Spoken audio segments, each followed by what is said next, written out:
between one another right now. Those guys have been playing great football since they've been together. It's going to be a tough task for me, but I think I'm more than ready, prepared, and we'll see how the outcome is.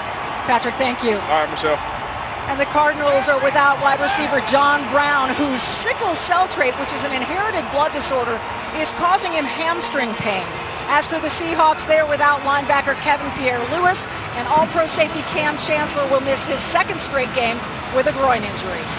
Thank you, Michelle, and that will make the Cardinals a happier group. The standings. This game's so important now in the NFC West. If Seattle wins, they would have a 2.5 game lead over Arizona. If Arizona wins, they're only a half game back. The Rams lost today in London to the Giants. 49ers lost to Tampa. As you take a look at the standings, and now Stephen Hauschka will kick off for Seattle. The Seahawks won the toss. They have deferred. And Hauschka will send it down toward Britton Golden and also J.J. Nelson waiting in the end zone. There he is, the speedy one, always a threat to go all the way. Bruce Arians, who's done a magnificent job here since taking over 3 years ago. And off we go from Glendale, Arizona on this Sunday night with a kick deep into the end zone and a touchback. Arizona will start from the 25-yard line. Let's take a look at their starters. Carson Palmer, USC. David Johnson, Northern Iowa. Larry Fitzgerald, University of Pittsburgh. Michael Floyd, Notre Dame. Darren Fells, UC Irvine. Jermaine Gresham, Oklahoma. Jared Valdir, Hillsdale College. Mike Upati, Idaho. A.Q. Shipley, Penn State. Earl Watford, James Madison. DJ Humphries, University of Florida. Humphries was their #1 draft choice last season. David Johnson lines up as the tailback here on the first play from scrimmage from the 25-yard line. Carson Palmer at the helm, and he gives it to Johnson. Johnson looks for room and finds none. Smothered at the line of scrimmage, second down. Last 4 games against Seattle, tough sledding for Carson, who sustained a concussion against the Rams in week 3, sat out the next game against San Francisco.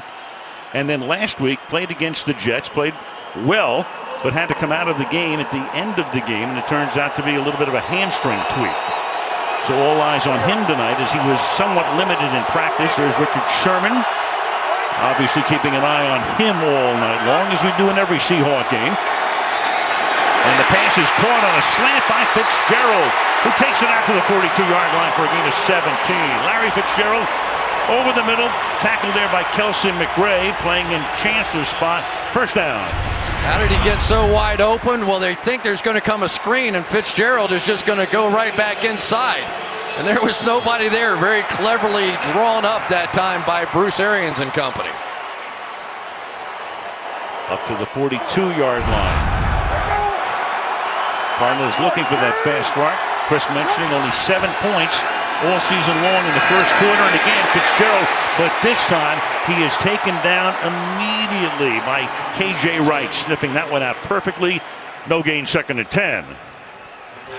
Yeah, just so difficult on the outside when you've got these guys trying to get these blocks, and then you've got one of the great inside linebackers, K.J. Wright, to come out there and clean things up. This is a defense. They made some big mistakes in their game last week against the Atlanta Falcons. Don't expect a repeat of that here tonight. Almost all of them in the third quarter. Second and 10. The fake to Johnson. Palmer escapes and then throws, and that's caught. That's going to be a first down. J.J. Nelson. There's a flag down. Terry McCauley is the referee, and he will give us his first call of the night. Ineligible man downfield. Offense number 76. 5-yard penalty, second down. And that's the left guard, the veteran Mike Upati, no stranger to the Pro Bowl. Missed last week's game with an ankle injury. 10-yard penalty, second down. You're just going to see, I think that they thought that was going to be a very quick pass to the outside, and then when Carson Palmer had to pull it down, his offensive lineman assumed it was out and went downfield, and obviously too soon. Well, they just changed the call. It was originally Upati, and then Terry McCauley said it was offensive pass interference on Michael Floyd. All right. Second down and 20 from the 32-yard line. Palmer, good clean pocket, throws, caught outside. It's a pickup of about 10. David Johnson makes the catch. And let's take a look at that potent Seattle defense. Michael Bennett, Alief Taylor High School. Ataba Rubin, Iowa State. Tony McDaniel, Tennessee. Cliff Averill, Boilermaker. Cassius Marsh, UCLA. Bobby Wagner, D, Utah State. KJ Wright, Mississippi State. Richard Sherman, Stanford. Kelsey McCray, Arkansas State. Earl Thomas, DBU, Texas. Deshaun Shedd, Portland State. A part of the Legion of Boom, of course, minus the guy who can really hit you. Cam Chancellor, third down and 10 now. Palmer hangs in there, throws, and that's caught, but short of the first down.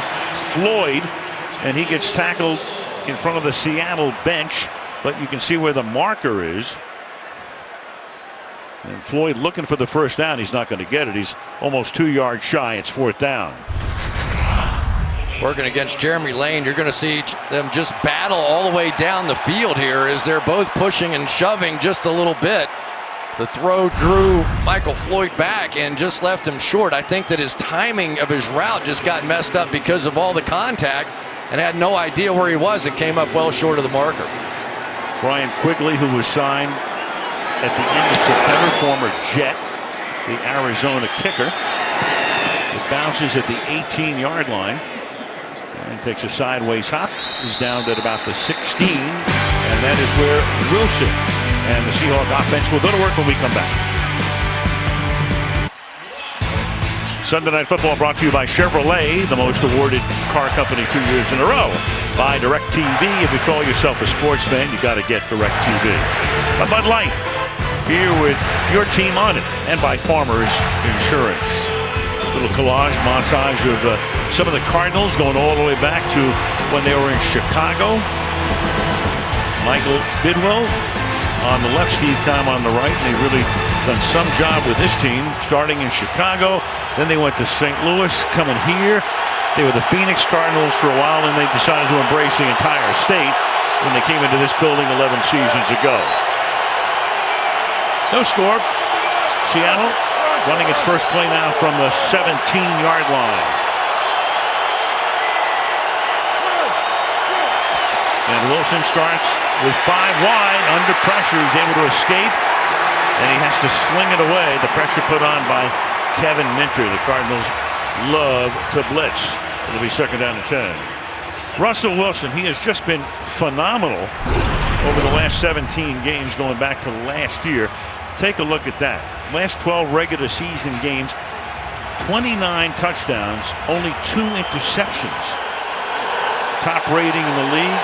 And even this year, despite an ankle injury sustained in week 1, a knee sprain in week 3, he's not running as much, but he's been very effective throwing the ball. Christian Michael is the running back, and he slings that one to the outside, and then is caught there by Doug Baldwin. It'll be third down and short as we take a look at the Seahawks starters. Russell Wilson, I'm a whole pack of Badgers. Christian Michael, Texas A&M. Doug Baldwin, Stanford. Jermaine Kearse, University of Washington. Tyler Lockett, Kansas State.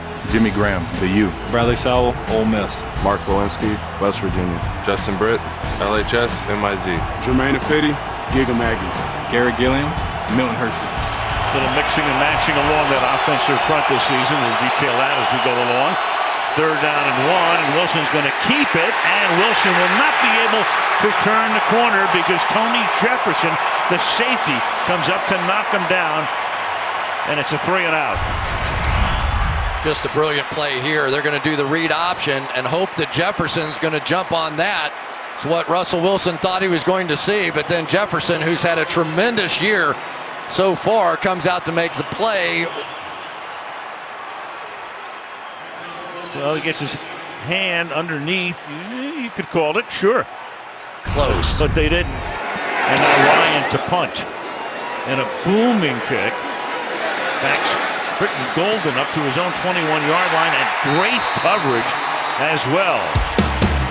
So each team has had the ball once. That's a 54-yard boot. No score. How about that sight? Sun going down, Camelback Mountain, Scottsdale, in the Valley of the Sun.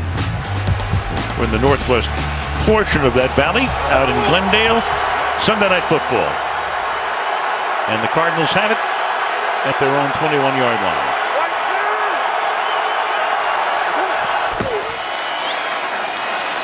Palmer under pressure, backing up, throws, and that will be incomplete. That's the tight end Jermaine Gresham going to the field, going to the grass. They grow it outside and cart it in at University of Phoenix Stadium. It's 2nd down and 10. Jared Valdir is going to have the tough assignment over here going against Michael Bennett. Michael Bennett will line up and down that line just about everywhere. And there's no question that Bruce Arians thinks that he is the most disruptive player along the defensive line in the National Football League. So keeping up with Michael Bennett tonight is going to be job one for Arizona's offense. 2nd and 10. And this time it's Johnson taking it for a gain of a couple. Johnson was picked in the 3rd round, played at Northern Iowa, the school that also produced Kurt Warner, who's here tonight doing the game on radio, and he has ascended. It was Chris Johnson who came in last year, and then David helped dispel him. And then David took over toward the end of the year. He's the fantasy football darling of the preseason, and he's living up to all expectations. Yeah, and you see him flanked out here as a wide receiver. He started in college as a wide receiver, trained that way, and plays very much like one when he's flanked out. 3rd and 7, blitz coming. Palmer hangs in. The pass is incomplete, a little high, off the fingertips of Britton Golden, covered there by Earl Thomas, and that's a 3 and out for Arizona. Earl Thomas was simply sensational a week ago right there. A guy that can play the middle of the field. They play a lot of man coverage, and you have to be able to go sideline to sideline there, but a pure intimidator inside when he drops down in coverage like that. Can pick up even the best of the man-to-man on those wide receivers. Quickly his 2nd punt. A high and short kick. Fielded at the 40-yard line. Fair catch made there by Tyler Lockett. Seattle with the ball. Russell Wilson almost getting better year by year. Fantastic start to his career. 5th season. Take a look at that.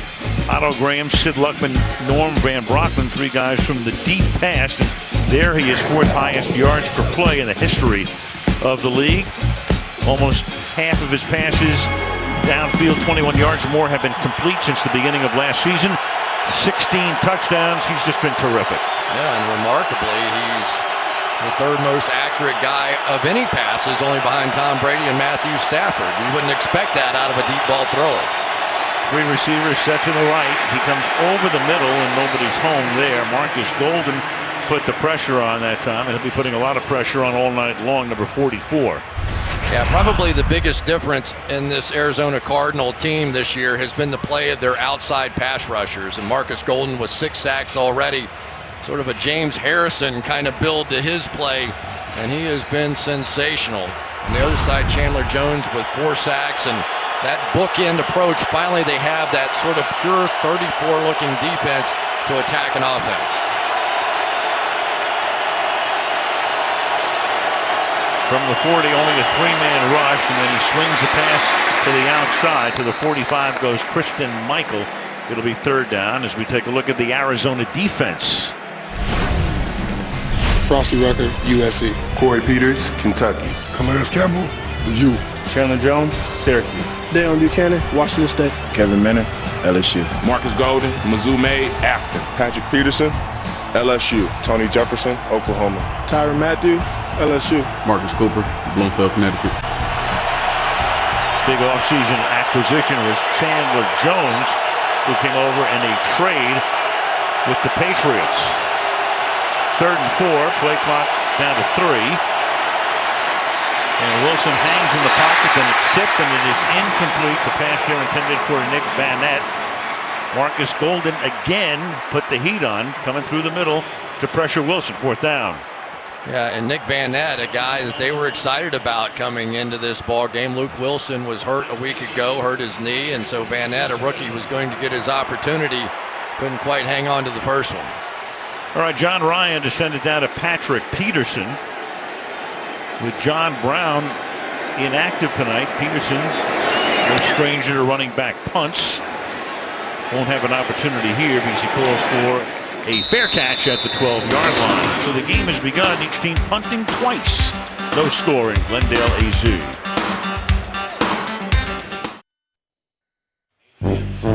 The load here to Larry David. Curb this. Larry Fitzgerald, number 2 ranked wide receiver. David Johnson, the 2nd ranked running back in the league. Fitzgerald, run blocking wide out. Larry, of course, plays often in the slot these days. David Johnson, number 1 in missed tackles forced by a running back. Larry Davidson.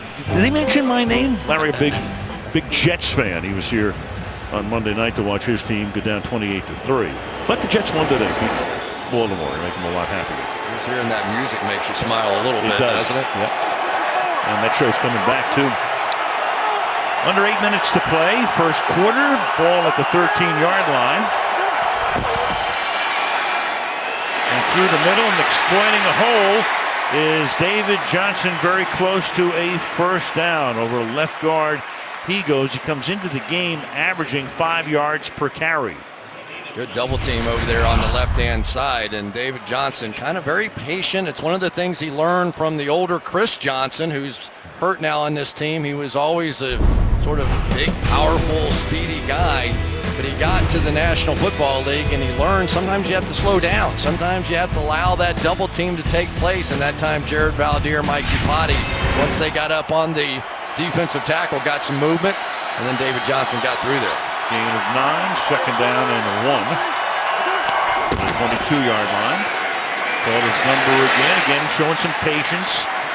Finds the open spot around the left side, tackled by McRae, and it's a first down for the Cardinals. Now, don't you get the feeling that this Arizona offense is shifting just a little bit?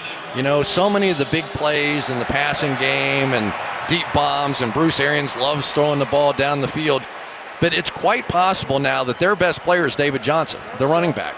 And so you almost feel like that maybe if they could get to some play action passing, establish the run, that some of those big plays might come back. Definitely. I mean, they're running it more, taking fewer deep shots, at least to this point in the season. And Johnson finds no room. And it's interesting, Chris, the difference in these two teams, Arizona running it more, not taking as many deep shots, and Seattle, which used to be the running team, of course, Marshawn Lynch has retired, is now throwing the ball more than they have in years.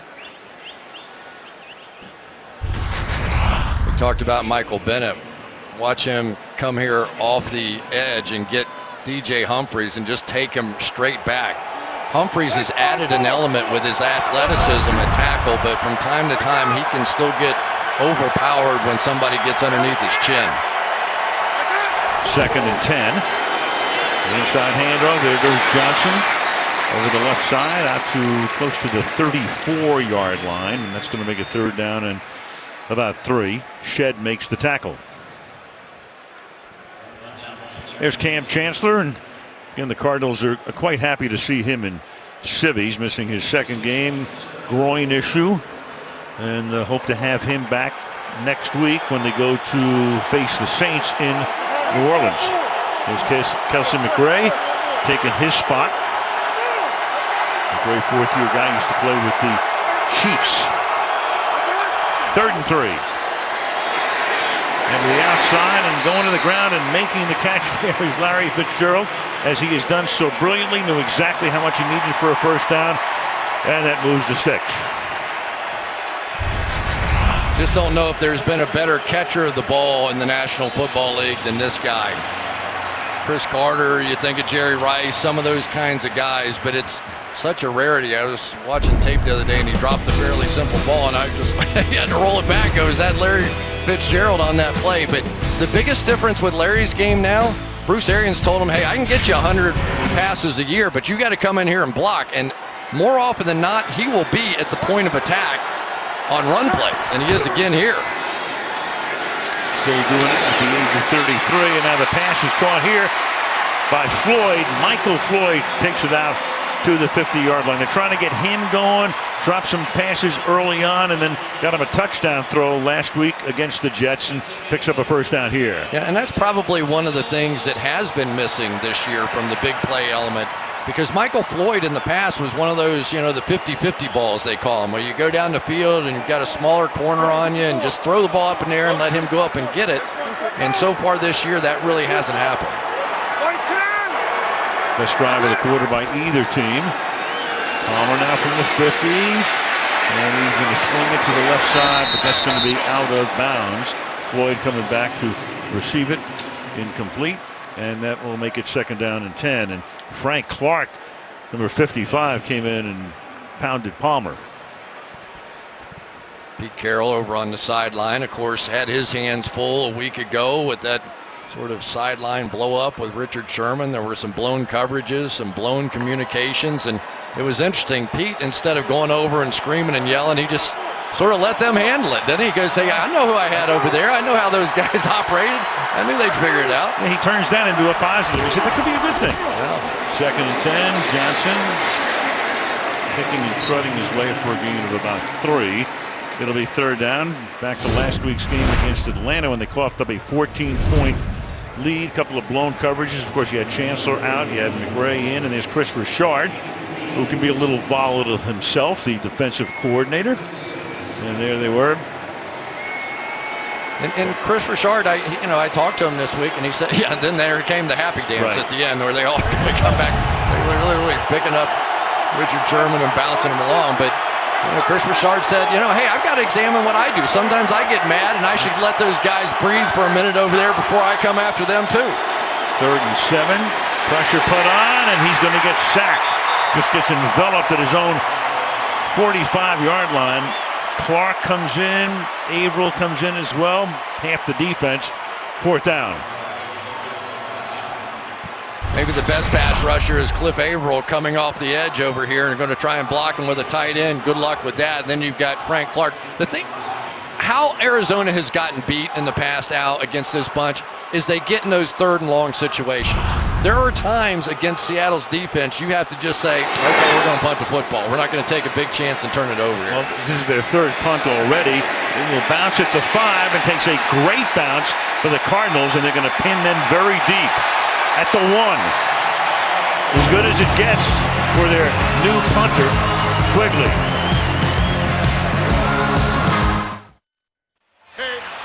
As usual, an array of big-name stars dropping by the Tonight Show. You saw Justin Timberlake, he'll be there. Steve Martin will be there as well. Tonight Show, Jimmy Fallon, all this week on NBC. University of Phoenix Stadium. Seattle pinned deep. They're at their own 1-yard line to begin this drive. And looking for some space, Christian Michael, and just barely gets out of the end zone for no gain. It'll be second down and 10. Rodney Gunner came in there, Al, and almost got a safety out of that one. That was great penetration coming right there. And this is a Seattle offensive line that is extremely young. They have not played together much. They have not spent much money on this offensive line. And believe me, they are a work in progress at this point in the season. Center Justin Britt playing his third different position in the last 3 years. Wilson now out of the gun and throws, and that's caught. That gives him a little bit of space. Jimmy Graham, gain of 4. So Wilson, you go back to week 1, they played Miami in Seattle, and he sustained an ankle sprain and then a knee injury against the Rams in week 3 in Seattle, wearing a brace, and that's been limiting him, at least in terms of his running this season. He said he's felt better than he has in a while, so he's gaining some confidence.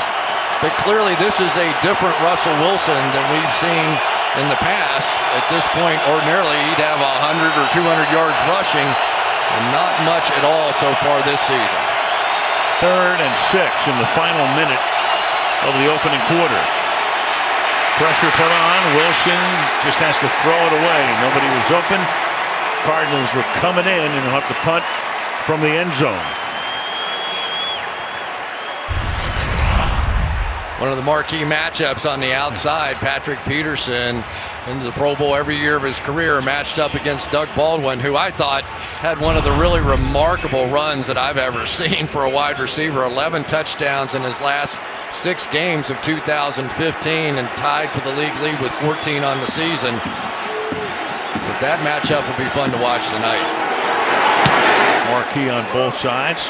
Punt here. Patrick Peterson accepts this from Ryan. Short kick, and Peterson will set up the Cards with good field position at the 33-yard line as we go to Michelle.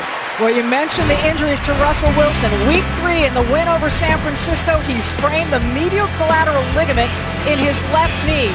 Now, the MCL stabilizes the inner thigh bone to the upper shin bone, and it is involved in every motion the knee makes. So change of direction, throwing on the run, those are both impacted. And as you said, that's on top of the right high ankle sprain he suffered the first week of the season, Al. And Michelle, he has not missed any action at all, and that's a very good thing for Seattle because their backup quarterback is a rookie, Trevon Boykin. That's it. You just count on Wilson to be there every week, and he has been. Ankle, knee, doesn't matter. From the 33-yard line, 29 seconds left in the quarter. Palmer pressured again, getting away, doesn't do this often, and slides to a stop after a 9-yard gain. Takes the ball to the 24-yard line, and that will probably take us into the next quarter. It was Michael Bennett and Watford. Earl Watford, who's really a backup right guard, took care of him on that one. And I think Bruce Arians is just now breathing after Carson Palmer took off running on that one with the bad hamstring. Into the first, 0-0. Sunday Night Football back after these messages. We got a battle tonight. A winner take all, ain't nothing like Sunday Night Football. Aerial coverage tonight being brought to you by Geico as we look down upon the Arizona State Fair. For those water slides, it's a nice place to be at this time of year. It's 91 degrees outside in Glendale, Arizona. Temperature today got up almost to triple figures. Very cool inside here. All right. The Green Bay Packers. Fans everywhere. By the way, Seattle's traveled pretty well as well. The Seahawks come down here with maybe 10,000 or so fans from the Seattle region. Yeah, Arians was saying that we have to use the silent count sometimes in our own building. They bring so many. 2nd and 2. And Johnson to the outside to the 20-yard line. You know, it's an early season game, but this is hugely important, especially to Arizona, because they can pull to within a half game. Otherwise, Seattle has a 2.5 game lead. And of course, we know what that means. Arizona had the bye last year, went to the championship game in the NFC. Seattle won a wild card game thanks to a Blair Walsh missed field goal, and then they got beat the next week. Well, and it's just a point of pride at this point as well, because Seattle's been coming down here every year and just kicking the heck out of them. Arians said, I think they're sick of watching all the tape I put on because I've been force feeding it down their throats this week. Johnson. And he's going to get corralled back at the 21-yard line by K.J. Wright. Loss of 1, 2nd down and 11. This K.J. Wright is really something. 0 missed tackles on the season, and we see him so many different times in coverage against tight ends in various parts of the field, but he cleans up so many things. David Johnson makes people miss all the time, but K.J. Wright just has a wonderful way of staying in front of people and making plays. 2nd and 11. They go 3 by 1 here. They split Johnson out to the left side. Empty the backfield. Seahawks blitz. Palmer throwing, and that's incomplete. Johnson looked around, wanted a flag, doesn't get one. Bobby Wagner, the linebacker with the coverage. Arians upset about that non-call. 3rd and 11. Yeah, you've got this one scary here, right? You've got Bobby Wagner against a guy who effectively is a wide receiver who plays running back, and really Carson Palmer has to give him a little better opportunity on that one. I thought Johnson did a good job of leaving some field where he could fade to make that catch and just slightly overthrown. But if you get that kind of a matchup, expect Arians to come back to that one. Crowd saw the replay. Obviously don't like it. 3rd down and 11. Palmer stepping up, under pressure again, and incomplete. Seahawks putting on a lot of heat. Averill again, it's 4th down, and they'll try to take a 3-0 lead with a Catanzaro field goal here. Boy, Andre Ellington was wide open on the play, but it looked like somebody got a piece of Carson Palmer's hand there. Was it Averill? Here comes Ellington across the field. Watch this. He was going to pick up this 1st down. There was nobody there. So a 39-yard attempt now. Chandler Catanzaro.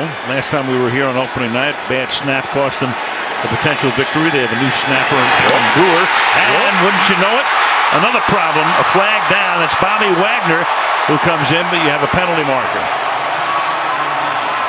You can't touch anybody if you're going to jump over. It's legal as long as you don't touch anybody. Arians certain it's going to be on Seattle.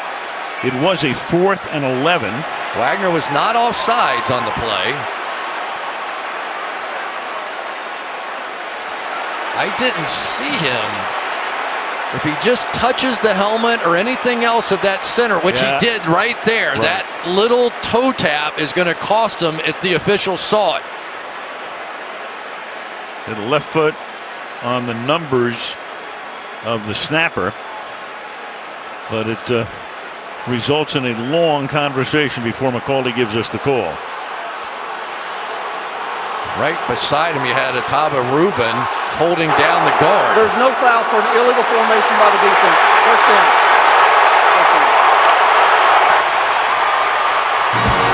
So they looked at the formation.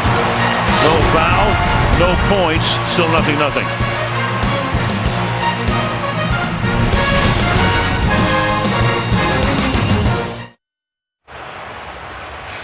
Well, Bruce Arians, you can see what he's been doing for the whole commercial break on the sideline. Very upset about that call. By the way, that is not reviewable. He wanted that play to be reviewed. It's not reviewable. That costs him a timeout as well. Arizona is charged with their 1st timeout for throwing a challenge flag on a play that's not reviewable.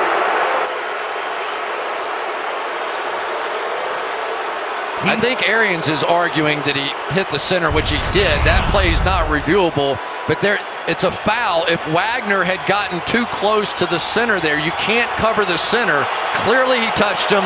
Clearly that should have been a foul. They missed that one, and Wagner was not close enough to the center to be considered covering him up, so no foul there either. And then losing a timeout is like piling on at that point. If you throw a flag and it can't be reviewed, it costs you a timeout.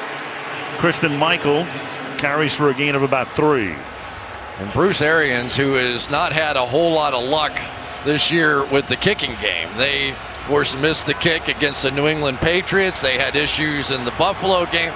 This has been a long year for their special teams, in particular, the field goal team.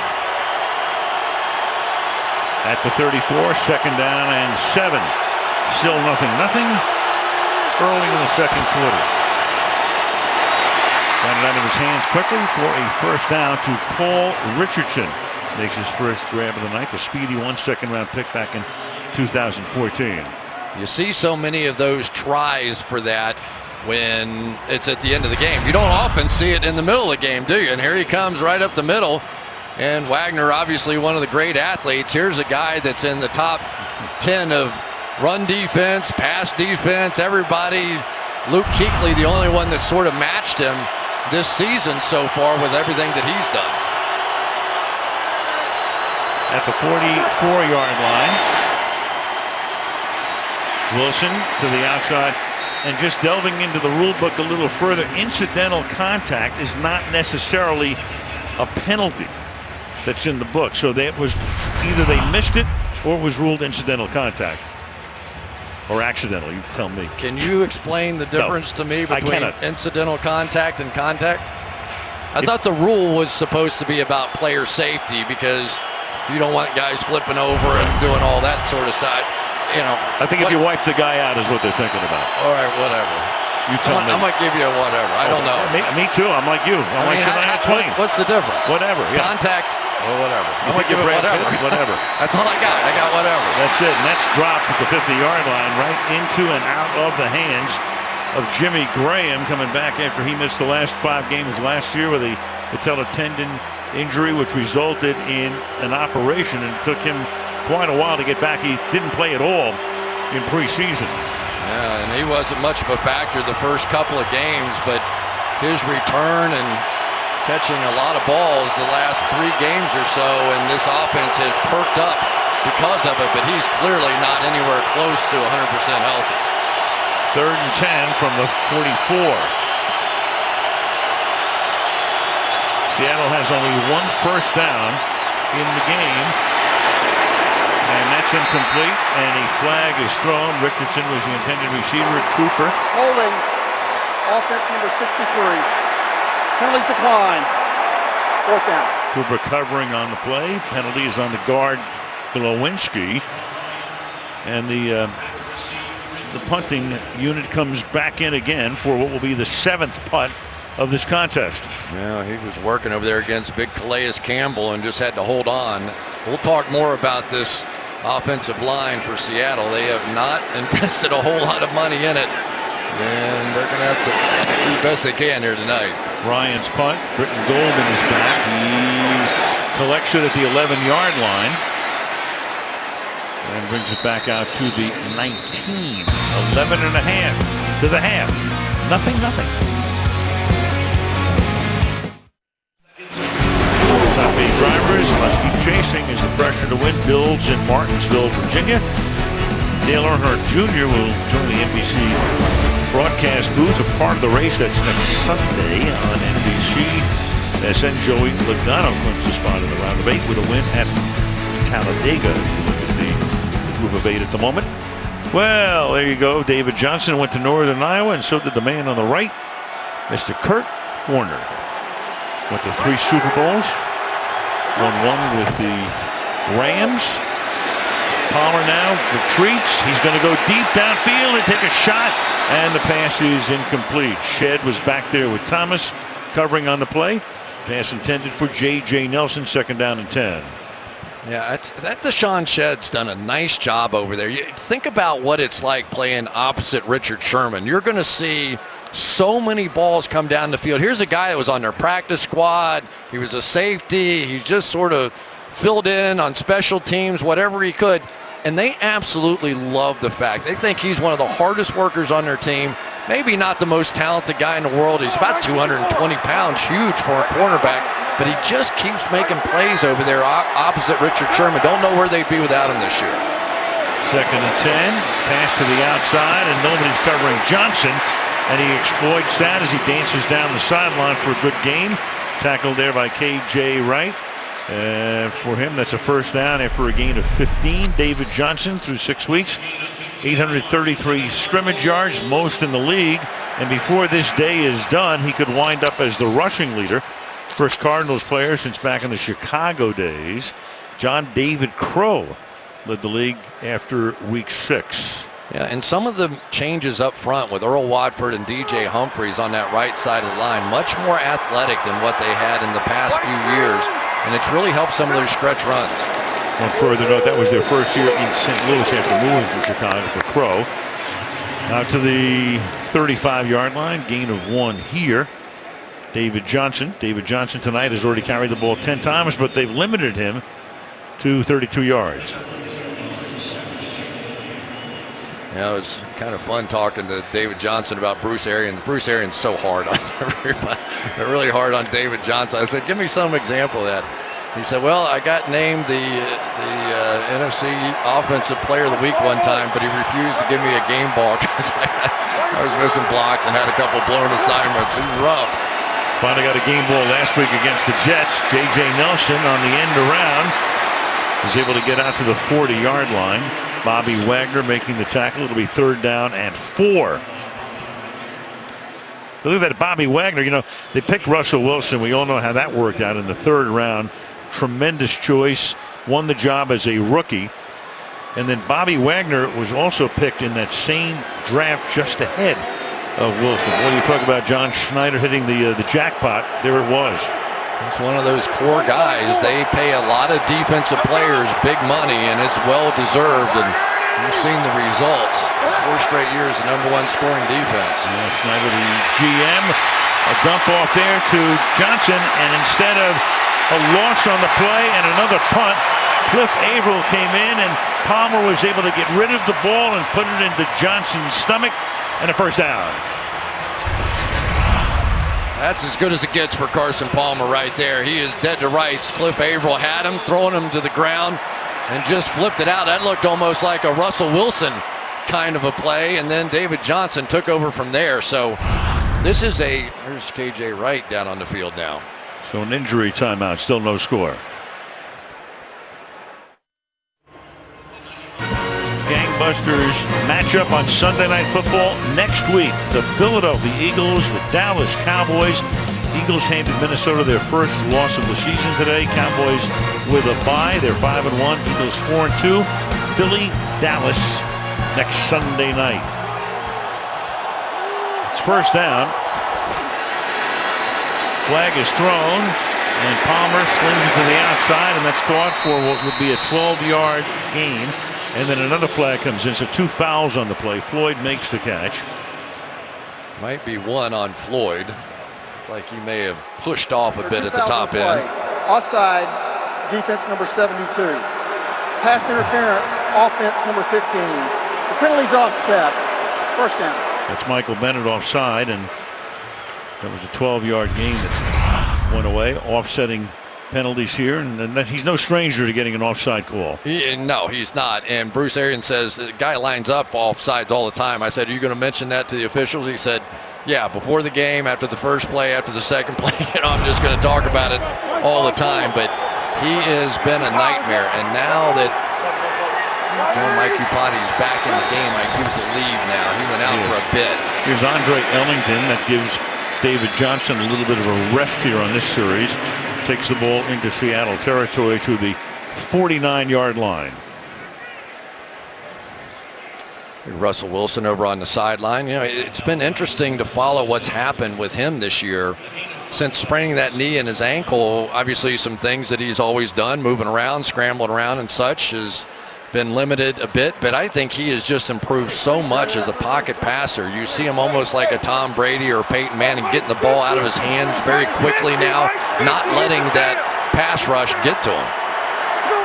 Arizona dominating in the time of possession, Ellington. But really there's been only one scoring threat in the game, and that was the field goal that was taken care of by Bobby Wagner and resulted in no points, and thus nothing halfway through the second quarter. Well, you don't get to be the #1 scoring defense 4 years in a row and not be pretty good. So far we have really seen nothing thrown the way of Richard Sherman, and one deep shot down the field to J.J. Nelson, but really not much has been there. If they can get this running game going, you think maybe some play action might work behind the linebackers, but not thus far. It's Sherman, and he will shadow Floyd going to the other side, but the play clock was running down, and a timeout is called here as we go to Michelle. Well, Darren Fells was questionable with an ankle injury, went back for x-rays, got the ankle spatted. He's working on loosening that up. Jerron Brown is questionable with a knee injury. Patrick Peterson left the field for a little bit, ran to the x-ray room, and when I say ran, I mean he sprinted, but they had been looking at the left side of his lower back. He is back now on the bench and appears to be ready to go, Al. Yeah, there he is, Michelle, and he's smiling as well. Here was Peterson. Here's exactly what happened to him. He's on Baldwin there, a little twist maybe of the back at that point, and you'll see him reach for that back here. There he is. Has to bend over. Michelle said he sprints to the x-ray room, and he's back on the bench and just trying to stay loose. Yeah, he really does not particularly like covering smaller receivers like Doug Baldwin. He would prefer the big guys on the outside because you have to cover so many more routes. When you play a guy that plays in the slot, you virtually have to cover every possible route that there is playing in there, and it's tougher for a guy. Peterson's a pretty big guy. 3rd down and 3. Arizona seeking its 8th first down, and they will get it to Seattle's 1 first down. David Johnson makes the catch over the middle. That takes the ball to the 42-yard line. just so hard. You get so much pressure coming from Michael Bennett, and he has so much quickness and speed, and then all of a sudden he drops his head and puts his helmet right underneath your chin, and you get thrown back into your own quarterback. But I think Carson Palmer has learned over the years playing these guys, you don't hold the football. You don't give Michael Bennett that opportunity. And Palmer throws, caught at the 38-yard line, trying to spin away is Johnson. The yardage in this game is about a 4-to-1 ratio at this point. The Cardinals have gained 128 yards, and Seattle has been limited to 30 yards. There is a little element missing, though, when Cam Chancellor's not in the game, isn't there? I mean, here's a 240-pound safety. We saw him essentially knock Mike Iupati out when he pulled around the last time they played it in Seattle. But they bring him to every game because he's sort of the, what do they call him, the bouncer over there. He's the one, anything gets going on the sideline, it's up to Cam Chancellor to take care of it. Perfect description. 2nd and 4. And it's going to set up a 3rd down and 2 or 3. Johnson probing through the middle, doing a good job on him tonight, limiting him to about 3 yards per carry. Well, you can see Mike Iupati is just not right. He's got that bad ankle. He went out for a play or so.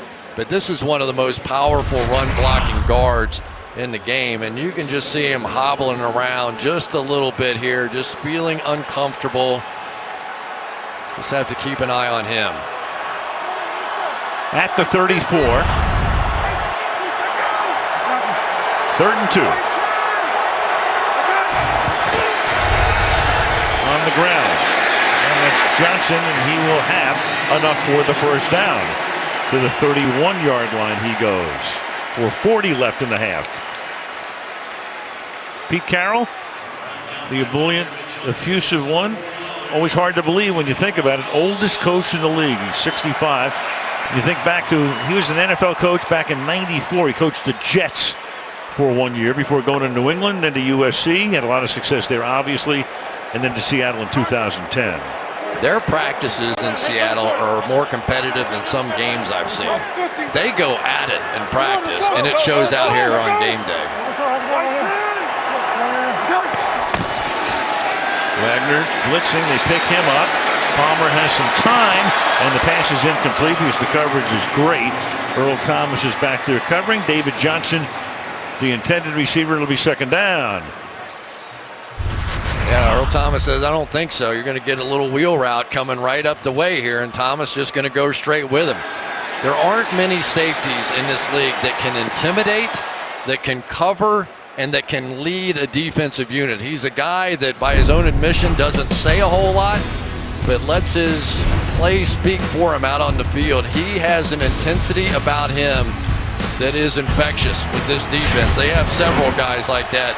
But certainly Earl Thomas, one of the leaders back there. 5 straight Pro Bowls as Palmer throws, and that's incomplete. It's tipped. Wright was there at the 21. And it'll be 3rd down and 10.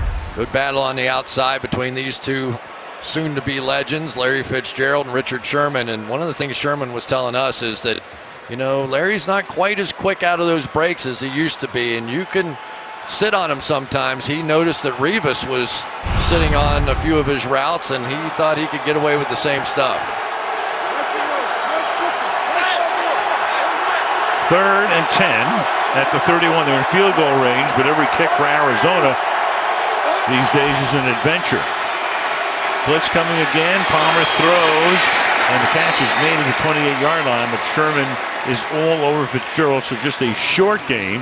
4th down, and now that group will come in with Catanzaro and Brewer, the snapper.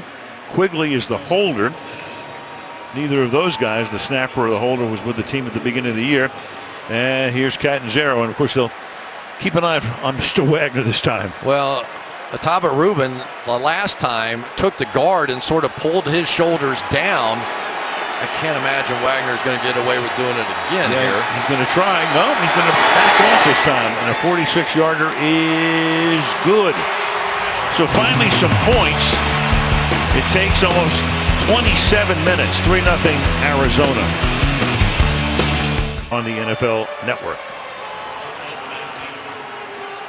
Arizona on this Sunday night. They lead 3-0. Quite in contrast to the last two times Seattle came in, and they blew them out early.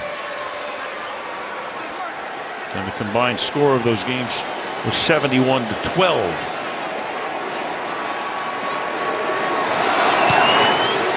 And it's a line drive kick that will be returnable from the 1-yard line. Tyler Lockett, and an outstanding rookie season, takes it to the 17. Justin Bethel makes the tackle there, and that's where they'll take over. Talked about the matchup between Patrick Peterson and Doug Baldwin, and Peterson said that when you're covering a guy in the slot, every route imaginable and every direction of a break imaginable is available to that wide receiver. So far, Doug Baldwin just 1 catch for 9 yards. So Peterson's been doing a nice job, but that move off the line of scrimmage right there, I think, is the one that ended up hurting Patrick Peterson's back. Tough dealing with quick guys like Doug Baldwin play after play. So he reached to the back again here after going for an X-ray. And this is Michael taking it out to the 23-yard line. Christian Michael, interesting story, because here's a guy who was a high draft choice. Played his first 2 years in Seattle. He was backing up Marshawn Lynch, and a little immaturity came into play, so they dealt him to Dallas, and then Dallas let him go. Was on the Washington Redskin practice squad for a month, and then last year, when Lynch was hurt and Thomas Rawls was hurt, and they expect him back in a couple of weeks, they brought Michael back, and now he's been their key guy this season. And he picks up a first down here out to the 29-yard line. And Russell Wilson knows how important he is to this team right now without Marshawn Lynch and Thomas Rawls and all the guys that they've had. So he writes them a little inspirational note before they go into meetings at least once a week, and trying to talk about how important it is to show up every day like it's the most important day of your life and go to work. And Christian Michael's starting to buy in. That was only the second Seattle first down. And that's incomplete. Pass is broken up. Graham, the intended receiver. Tony Jefferson covering on the play, and that takes us to the 2-minute warning. That much time left in the half. 3-0 Cardinals. It was a beauty. Mike Tirico looking ahead to the Jags and the Titans, which is the Thursday night matchup. James Betcher is the defensive coordinator. Second year, took over when Todd Bowles left here to become the head coach of the Jets, and his unit has done a heck of a job tonight. Second down and 10. Wilson to the outside, and Baldwin makes the catch. Cooper trying to stay with him, and he does. And that's a short gain. Seattle with just 2 first downs to this point of the game. Another third down play coming up right here. They are 0 for 4 on their third down conversions. Yeah, and we're not seeing Russell Wilson scrambling, escaping, being the total nightmare that he's been against the Arizona Cardinals and some of their man coverage in the past. He did try to run one tonight, but Tony Jefferson got him on that one. Wilson spreads him out. Now he brings Procise into the backfield with him, the Notre Dame rookie. Play clock at 3 on 3rd and 5. Blitz coming, and Wilson fires underneath, and that's Baldwin getting free, but there's a flag down. So what would be a first down? We'll have to wait and see. Cardinals indicated against Seattle. Holding, offense number 79. 10-yard penalty, third down. And concurred by Terry McCauley. That's the right tackle, Gary Gilliam. All right, right out there going against Calais Campbell on the outside. And clearly this is a team that is sort of making do at the tackle position right now. Bradley Sowell on the left side and Gary Gilliam on the other side. They've got some good young talent inside, but more often than not, they're having to help those tackles outside. Sowell, a former Cardinal, makes it 3rd and 15. 3 receivers and a bunch to the left. Crowd roaring. And Wilson under pressure again and throws it at the feet of Jimmy Graham. They're having a hard time connecting tonight, and it's 4th and 15. Chandler Jones with the windmill, that offseason acquisition from New England. There we go on the other side against Sowell here, and I think this was one of the great acquisitions that Arizona came up with, because when Chandler Jones got on the left side and Marcus Golden on the other side, all of a sudden they had bookends, and so they couldn't have an offense that would help one side or the other. They had equal pressure coming off both sides, and it just made a huge difference on this defense. This will be John Ryan's 5th punt of the game. And it's a good one. It's 50 yards. Golden at the 20-yard line brings it back to the 25. So a minute and a half remaining in the half, and one timeout at Arizona's disposal. 3-0. Sunday Night Football being brought to you by BMW. We only make one thing, the ultimate driving machine. By Verizon. Join the Better Network because better matters. By Subway, try the new thick-cut, autumn-carved turkey sandwich. By Geico, 15 minutes could save you 50% on car insurance. Arizona State Fair. Been doing that for 130 years. Drawn over 1 million guests over a 2.5-week period every fall.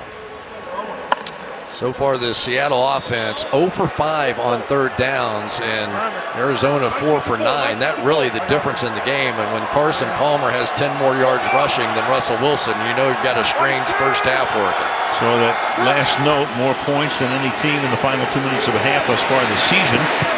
1-yard gain here. Johnson taken out of bounds here. Michael Floyd, take a look at what happened to him. So he's out for the moment, and John Brown is not playing. Jerron Brown was back in the locker room. Floyd reached for his hamstring. So they have Fitzgerald in the game. There's Floyd on the bench, and they're down to their 1, 4, and 5 receivers.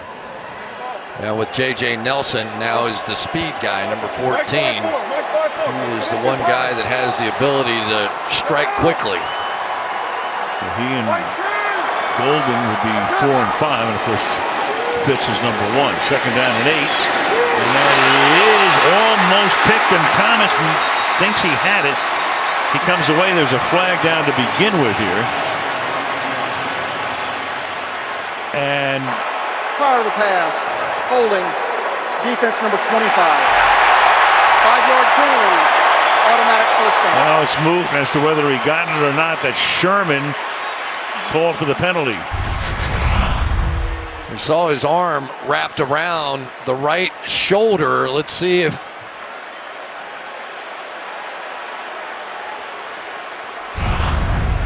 you tell me. Sometimes they're looking from a long way away. I always think what's hard to tell is, okay, the arm is there. Is he really impeding the progress, or is the arm just there? The official that time thought he was impeding the progress. Big play. Yep. Holding the 32-yard line, first down. Palmer, good protection. He's going to go deep down the left side, but he throws that one out of bounds. J.J. Nelson had to step that time, but he was already on the chalk as the ball came down. 2nd and 10. Yeah, these receivers are doing a decent job giving Carson Palmer a little field. Remember David Johnson earlier and left some room on the outside, and Carson missed that one. And really, J.J. Nelson was open here, and the ball just thrown off the field. Palmer, 12 of 21, but only 89 yards. So averaging a little bit more than 4 yards per pass. All the offensive numbers, both sides, been pretty terrible. 2nd and 10, getting free here, but he's not going to gain very much. But then he's able to sling the defender away as Jermaine Gresham picks up a first down. Stayed in bounds, picks up a few more yards, and then finally gets out of bounds with 104. Pushed Jeremy Lane out of the action. Yeah, this is a little forearm shiver to the side there, and get off of me. And then runs up close to the first down. But really all Gresham was trying to do was just run out of bounds and stop the clock, and Lane basically kept him from doing it and almost cost him the first down. Big 3rd and 1.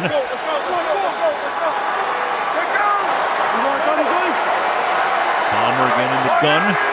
Fitzgerald comes into the slot, and it's an inside handoff, and that'll be a first down as Johnson gets it up to the 43-yard line. Now's when you really have to pick up the pace, though. You can't fool around, and obviously Seattle will lie on top of the ball carrier and try and delay it all that they can. Only got one timeout remaining for Arizona as Palmer fires. That's Fitzgerald. He makes the catch. He dives close to a first down. They want to conserve that timeout. Now they figure they can't, so Carson has to take it here with 31 seconds. All of the passing tonight, at least the successful passing, has been underneath. Palmer 14 of 16 when he throws short, and 0 for 7 between 11 yards and 100. Yep. And remember, Bruce Arians lost the timeout trying to challenge that play where Bobby Wagner jumped over and you weren't allowed to challenge it, and it cost him a timeout, and it may come into play in a big way here. It's second down and inches with the ball at the 47-yard line. Mike's 50, Mike's 50, Mike's 50. Sir.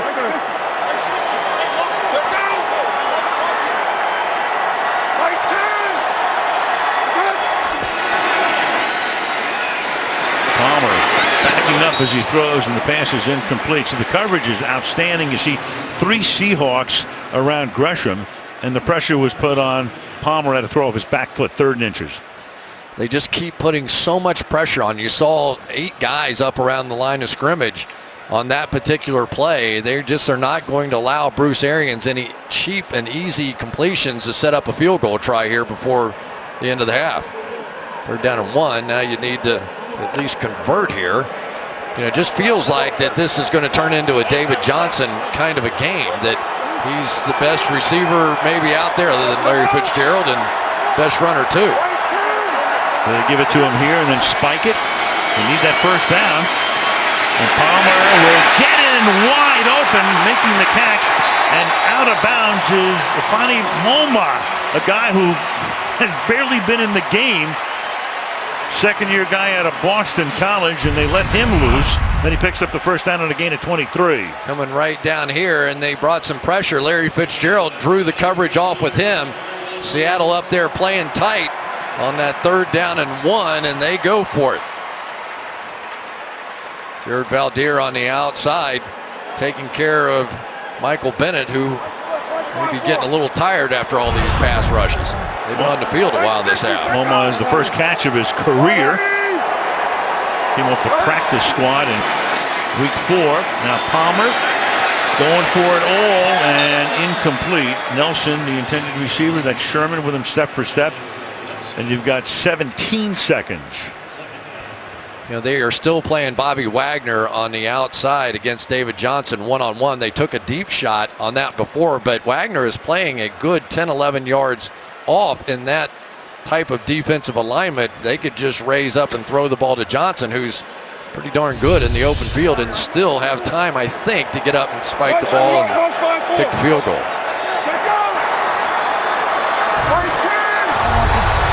From the 25 on a 2nd and 10.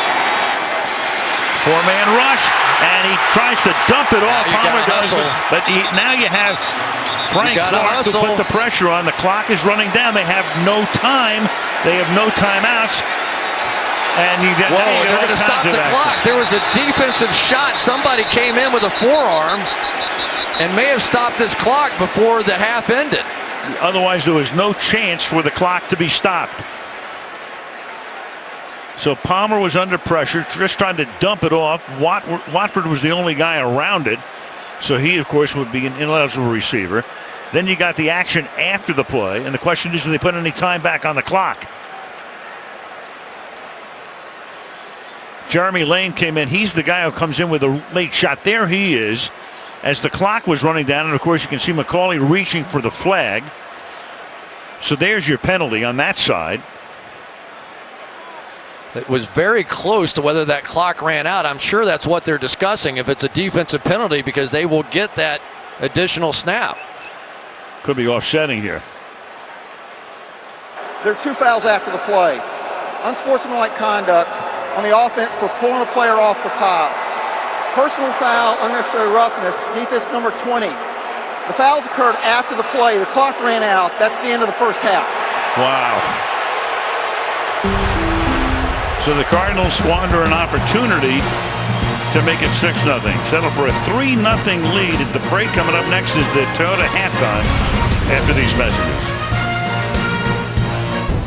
Tonight's first half highlights are brought to you by Chevrolet. Sunday night. Stand up and cheer, stomp your feet, stop clapping. NBC Sunday night about to happen.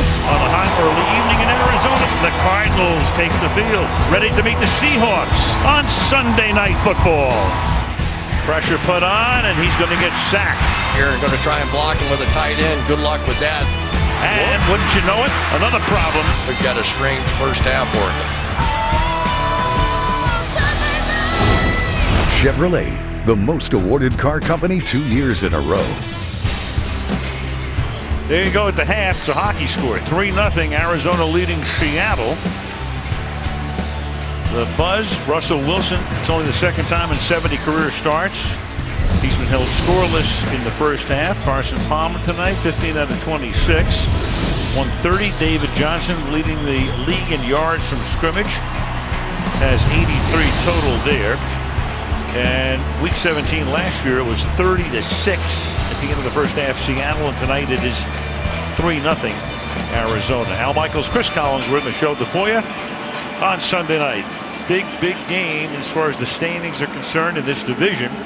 Arizona would be a half game out with a win, or 2.5 back with a loss. Seattle gets the ball to start the second half. And going to run it out of the end zone. 8 yards deep is Tyler Lockett. To the outside he comes and gets bumped out of bounds up at the 28-yard line, and we go to Michelle. Well, Al, after Seattle's defensive stand to end the first half, I had trouble corralling Pete Carroll as he left the field. He was sprinting around from defender to defender, slapping their helmets, saying, "That's what I'm talking about," and here we go, second half. When he did slow down, he told me, "We have to start over. We got nothing going offensively. It doesn't matter why. We just have to start over." You got to love watching this guy. There he is, loving his defense, and what's not to love with those guys. But offensively, let's see if they can get something rolling here in the third quarter. Where they really miss a running game. You know, you see it so much now without Marshawn Lynch. Kristen Michael. They're going to get Thomas Rawls back in a couple of weeks. He started the year as the starter, got hurt, and Michael's done a pretty decent job. Tonight, he's only carried the ball 5 times now for a total of 19 yards. You know, one guy that really has made a difference up front is Justin Britt, a guy that has moved up and down that offensive line from tackle to guard, now into center. And if there's been one bright spot up there, it has clearly been him. Second down and 6. And this is Michael setting up the 3rd and 3. You know what, Chris, another really interesting thing is Arizona's had the ball over 22 minutes. Seattle's had the ball about 8 minutes. In Seattle's last 10 regular season games, they have had the time of possession advantage.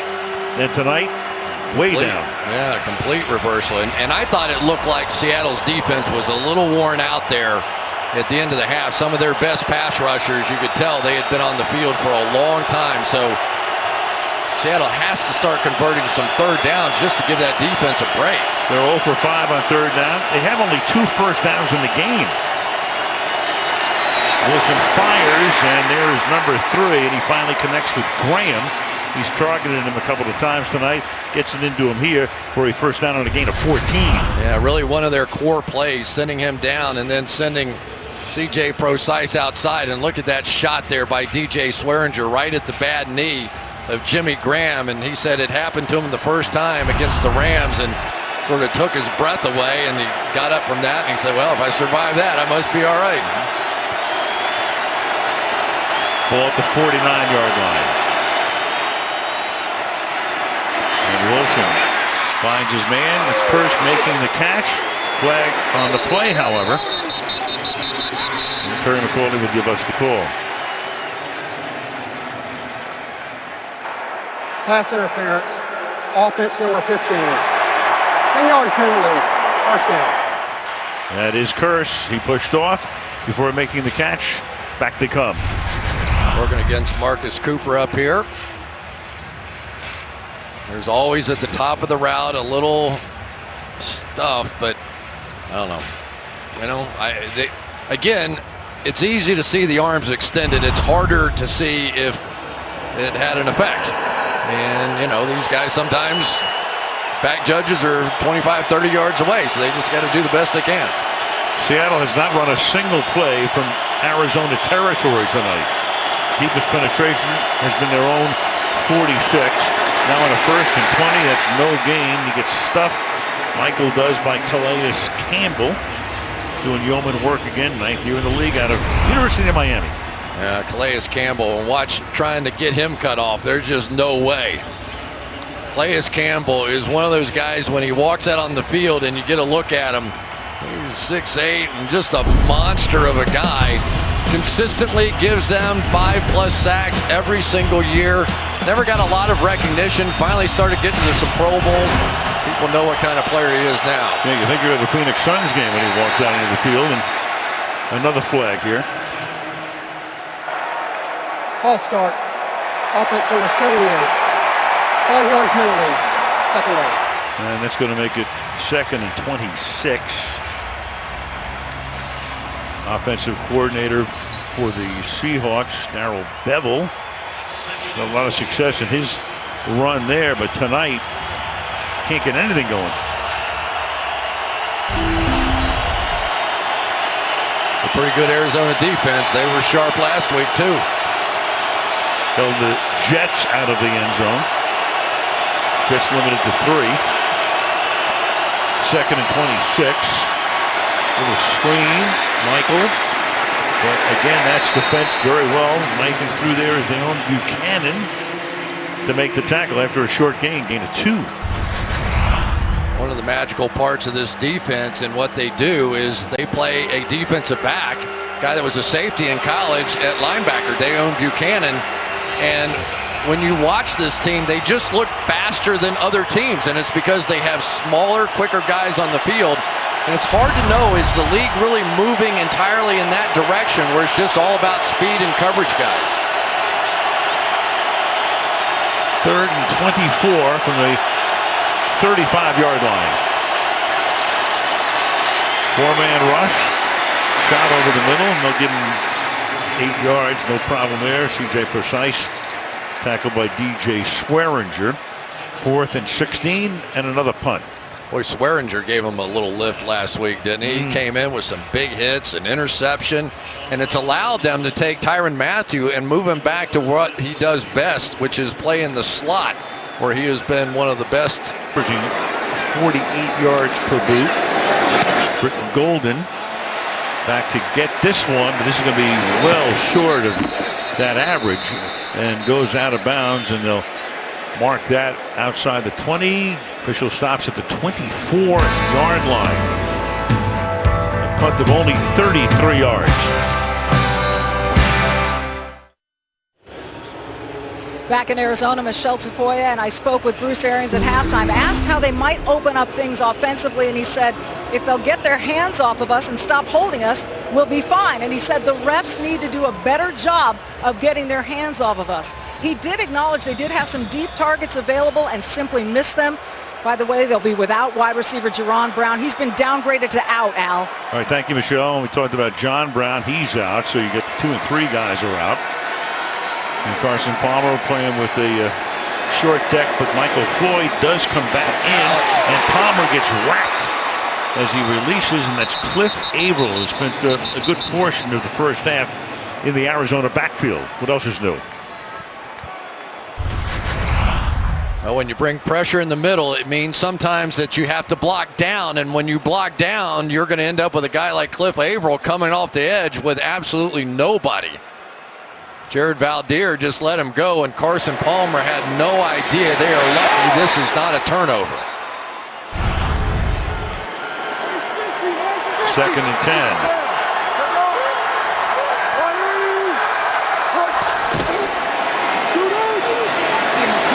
Goes Johnson, and just with sheer will, gain of 6.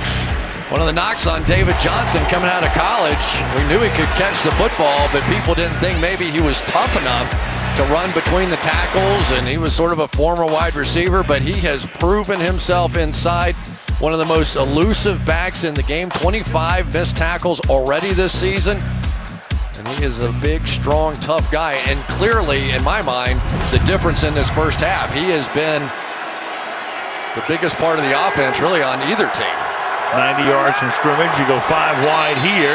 And you got action on the right side of the Seattle defensive line. That's Frank Clark. Man. Defense number 55. Wow, 3rd and 3 and a jump. And yep, 3rd and 3 and a first down. That hurts. Moves it to the 36-yard line. Seattle penalized 5 times for 35. Arizona only 1 penalty tonight for 10 yards. There you go. Good veteran quarterback play there. Freebie. Ball from his own 36-yard line. Quick toss. Fitzgerald. And Larry at the age of 33. Still doing it. Gain of 8. So Fitzgerald, what a career he's had. Little doubt he'll be on the steps at Canton someday. The question is how much longer for Larry. He's kind of mused about maybe retiring. He's 33 years old. Bruce Arians told us the other day, he said he thinks he'll keep going as long as Palmer keeps going. Not sure that Larry would want to break in a rookie quarterback. Yeah, you wonder if they might be a package deal. Carson Palmer, Larry Fitzgerald, and Bruce Arians. You know, those three have been riding this train for a while now.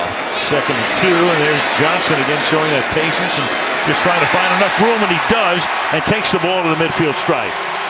Taking Shed with him. First down.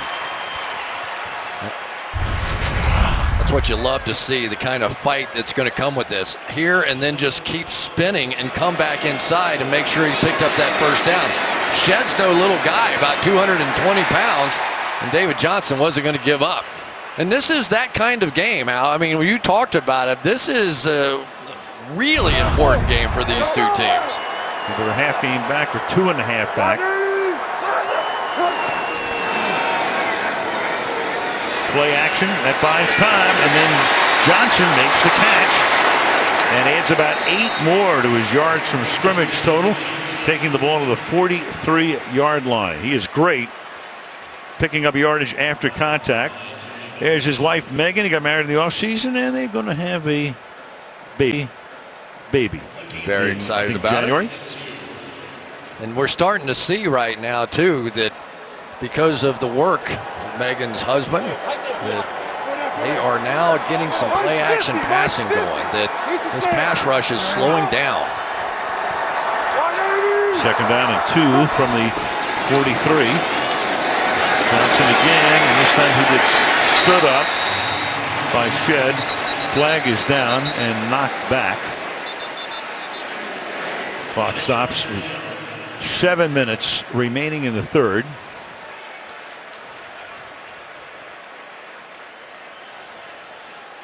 Cardinals are sure this is against Seattle. The Seattle defense is reacting. They're sure too. After the play, personal foul, unnecessary roughness. Defense number 20, blown to the head. 15-yard penalty, automatic first down. That's Jeremy Lane again.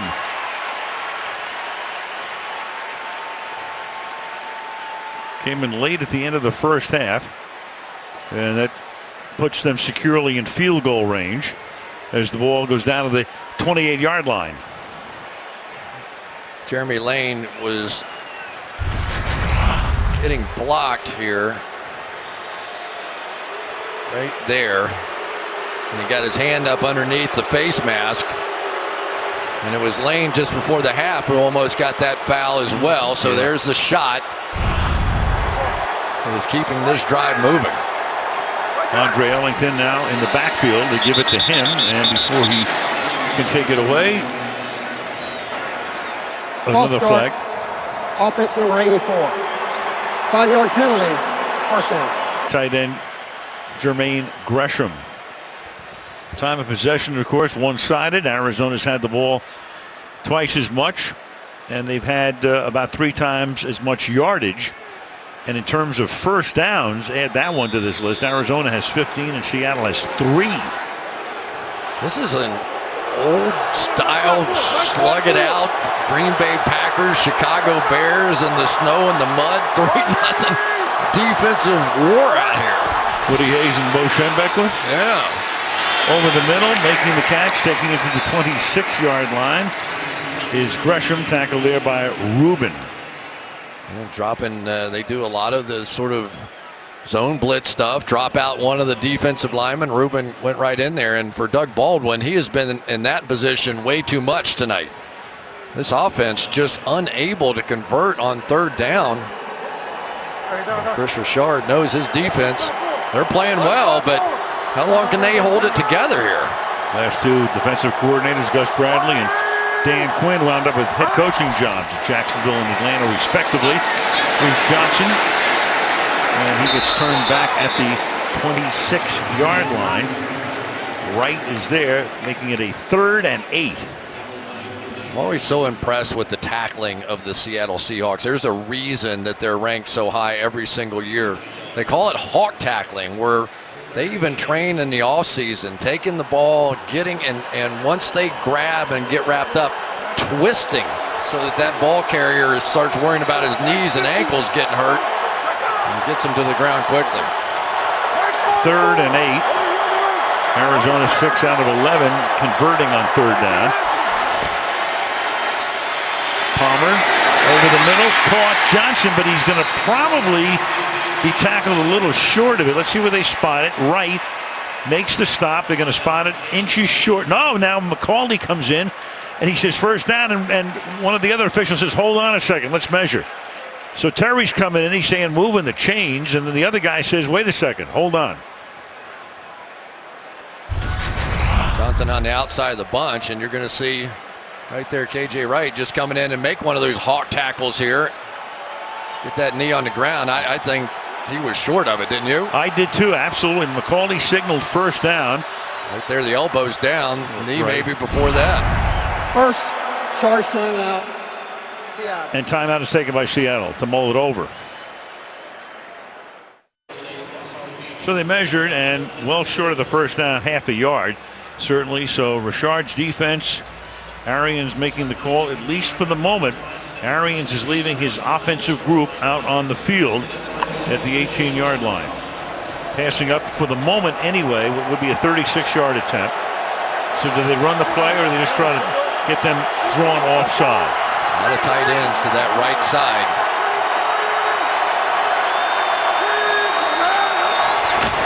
They're going to run it, and they give it to Johnson, and boy, that's very close. And again, doesn't look like he gained anything, and if he didn't, it's going to be Seattle's ball.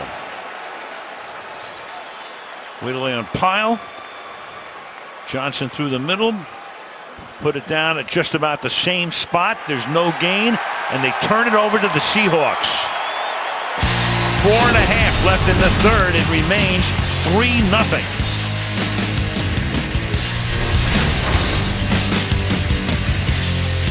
High school from nearby Gilbert, Arizona, beating Hamilton for the first time in school history. Congrats to those guys. So the defense holds Arizona. Now Wilson goes to work from the zone 18. Seattle able to get nothing going tonight, averaging 3 yards per play. And that's caught up at the 21-yard line. Jermaine Kearse makes the catch. Gain of a couple. Well, they stopped him on 4th down thanks to their star players. Cliff Averill first, and then KJ Wright, and then Michael Bennett's going to clean it up at the end. Averill kind of shoots down in the gap and forces Johnson to stutter. KJ Wright got a piece, and then Michael Bennett dropped him to his knees. 4 minutes left in the third. Michael to the 26, setting up a 3rd and 3 for the Seahawks.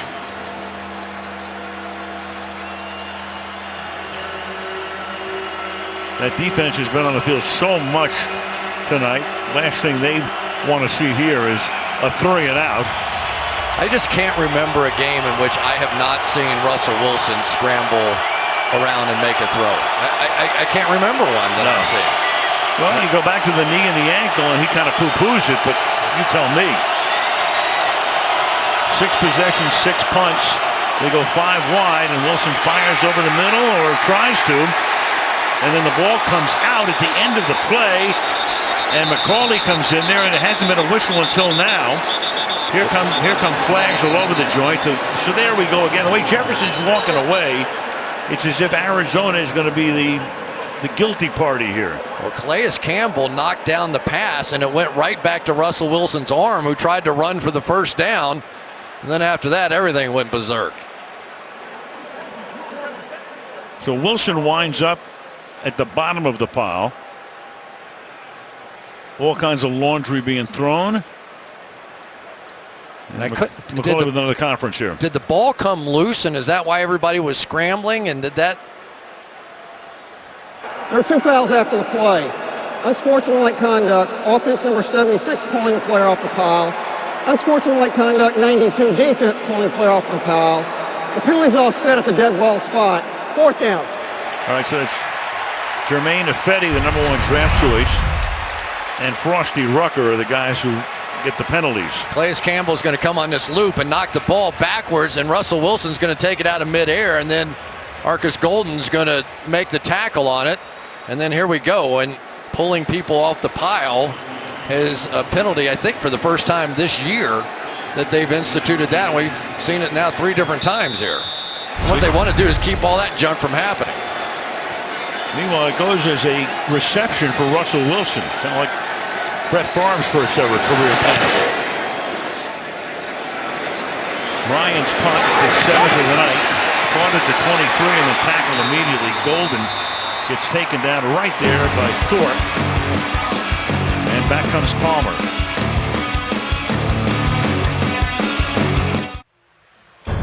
New show this season on NBC we think you'll enjoy very much, Chicago Med. And you can see it this Thursday. The medical drama coming your way Thursday night right here on the National Broadcasting Company. Mike Ipati is back in. He's been in and out. There he is. Big old number 76. Ball at the 20-yard line. And this is Johnson. So Carson Palmer in his 14th year won the Heisman Trophy back in '02. And who was his coach? Pete Carroll. Who was his teammate? Chris Richard, the defensive coordinator. So he knew that Richard would be a coach someday. He said he had that aura about him. And then, of course, we talked to Palmer about Pete Carroll, and when Pete came in, actually, it was Carson's junior year before Pete had taken over for Paul Hackett. 2nd and 5. They give it to Johnson, swinging to the outside again, and fights his way for a gain of about 3. So I love, you get with Carson Palmer, really bright guy, 36 years old, been in the league a long time. What did he say in terms of, what did Pete Carroll teach you? He said, don't give the defense too much credit. They were walking off, talking all this philosophy, and all of a sudden Pete just stopped and said, hey, don't give those guys that much credit. Now he's out here in a 3-0 game, and you got to give the defense a little bit of credit. But it really was Pete Carroll who sort of changed the career path of Carson Palmer. Not very good at all his first year at USC, which was his junior year, comes back his senior year, and Pete said, forget all this strong arm stuff. Let's get the ball out of your hand. Let's get some completions going. Ended up winning the Heisman Trophy.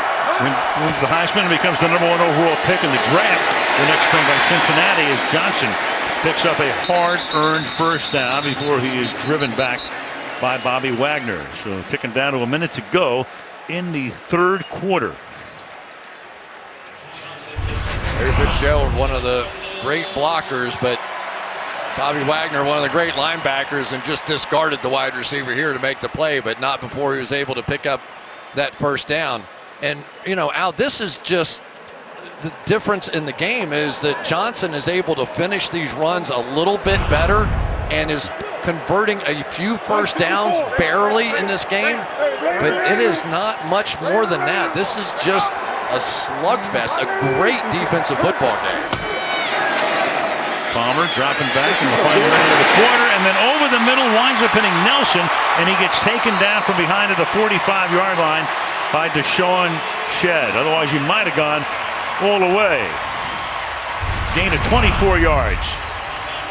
Nice job here by J.J. Nelson, squeezing back out to the outside against Shed and then using that speed to break across the middle. I'll tell you, when you see a 20-yard completion in this game, the pace becomes electric. There just hasn't been many of those. The coverage has been good on the outside for sure. End of 3-0 Arizona on Sunday Night Football. Aerial coverage tonight is being brought to you by Geico. Al Michaels with Chris Collinsworth, Michelle Tafoya. Producer Fred Godelli, Director Drew Esikoff. Sunday Night Football. There are the standings again. Seattle comes in 4-1, having won 3 in a row. Arizona 3-3, and again, they're either a half game back or 2.5 back are the Cardinals, and of course Seattle would have a commanding lead going into next week's action. First things first, 3-0, and a first down here, and through the middle goes Johnson for a gain of 5 yards.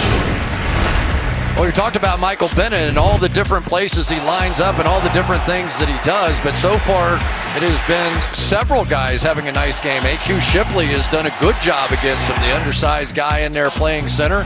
But no matter where he's lined up, they have had plenty of bodies on him. You have to wonder just how healthy he is after getting that knee dinged up a week ago, but he has not had the total impact that we've seen him have on this offense multiple times before. Definitely. Second down and 5 from the 40. And Johnson carries again. That's his 22nd carry of the night. And he gets pushed all the way back, and crowd wants a flag, but there is none. And Bennett, all the places he lines up, Chris. It's everywhere. I mean, there's no way to have a decent scouting report. He does line up a little bit more outside as a pass rusher, but 13 times or so that he lines up at linebacker on the inside. So a very difficult guy to try and scheme against. But I think he's, it's just been a tough night. They've been on the field forever tonight. And usually they're on and off the field very quickly. 10 different spots, and here goes Johnson. Picks up the first down, starts to stumble, stays on his feet, and gets all the way to the 14, but a flag down. Flag is back at the 29-yard line. Line of scrimmage was the 37. Holding, offense number 15. Two-yard penalty. Third down. That's Michael Floyd again. I think he grabbed the outside of the jersey, and just as the play was beginning to break away, take a look right there.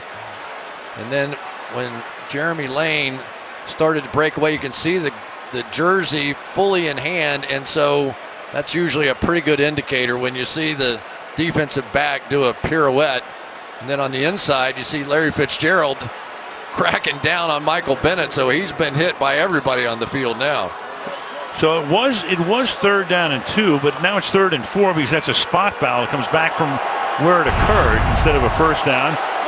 And a 14-yard gain. They're back at the 39, but it's 3rd down and 4. Andre Ellington in the slot at the bottom, a very good receiver. 5 wide. Oh, and jumping it is Earl Thomas to break it up. And he'd have been off to the races. And that was Jeremy Lane who put the heat on and made Palmer get rid of the ball in a hurry. So 4th down, and they're going to bring in the punting group. Earl Thomas came from about 12 yards deep that time and almost made this play. He recognizes it right away, knew exactly what it was, and almost had a pick six right there. So they're not going to fool around with a potential 57-yard field goal attempt. Ryan Quigley sends it down to the 8-yard line. Called in by Tyler Lockett there. Big penalty. 3-0 it remains.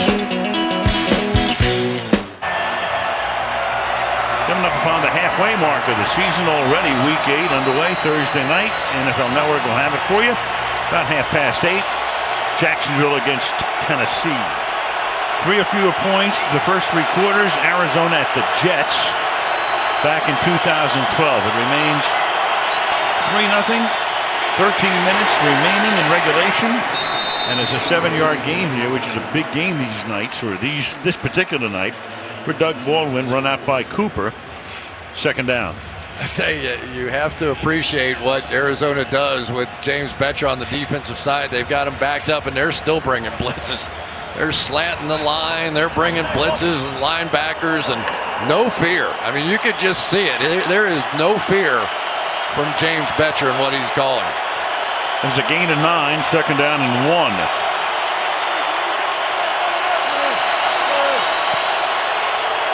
The longest gain tonight, Seattle, 14 yards on a pass to Graham. And it's the first down here for Michael. You know that one team's had the ball more than the other. When you win the time of possession battle, you clinch it before the end of the third quarter. They had it over 30 minutes in the first 3 quarters, 32-50 right now to 14-50 TOP. So they're dormy now? They are dormy. Let's look at overtime.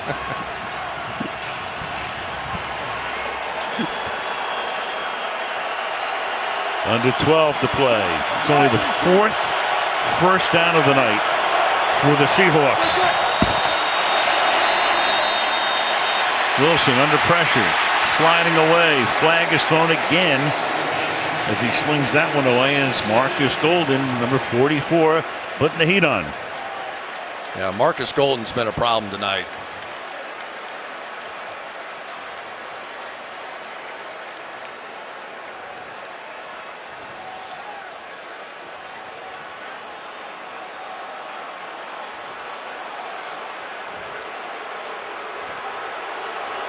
Coley's a good listener.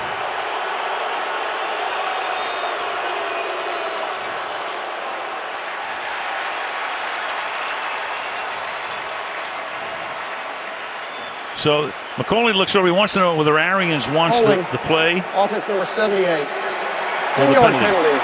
First down. And he'll take the 10 yards. Penalties on the left tackle, Bradley Sowell. Yeah, and one of the things they knew, of course, Sowell was here in Arizona, and they knew he was going to have a tough time trying to hold up against these bull rushes going right back into him. And they thought that not only could they go through him, but they could also squeeze the pocket in on Russell Wilson. So basically, he wouldn't be able to scramble around and make plays, and we have not seen that happen. In addition, defensively, they're also sort of taking one of their pass rushers and rushing him up the middle, but not very hard, to make sure that Russell Wilson doesn't get out and beat him with some runs. First and 20 from the 11-yard line. Pressure again. And then deep downfield, and Baldwin cannot make a one-handed catch, which he's done many, many times in the past. Tony Jefferson with the coverage, second down and 20. Well, what Wilson has done as the dual threat, as you can see, I mean, last year 553 yards, the year before 849 when they go to the Super Bowl and lose, of course, to New England at the end of the game. This year just 33 yards. So, you know, he can, as we say, poo-poo the ankle and the knee and all of that, but obviously it's a factor. Well, the other thing is that they made C.J. Spiller inactive tonight, who was a dynamic receiving threat last week, in order to play C.J. Precise, but Precise really so far hasn't been a factor. Second and 20, sling it to the outside, great tackle, ball loose, and it's Michael who's there. Minter made the tackle, almost comes up with it, and it's third and a mile upcoming.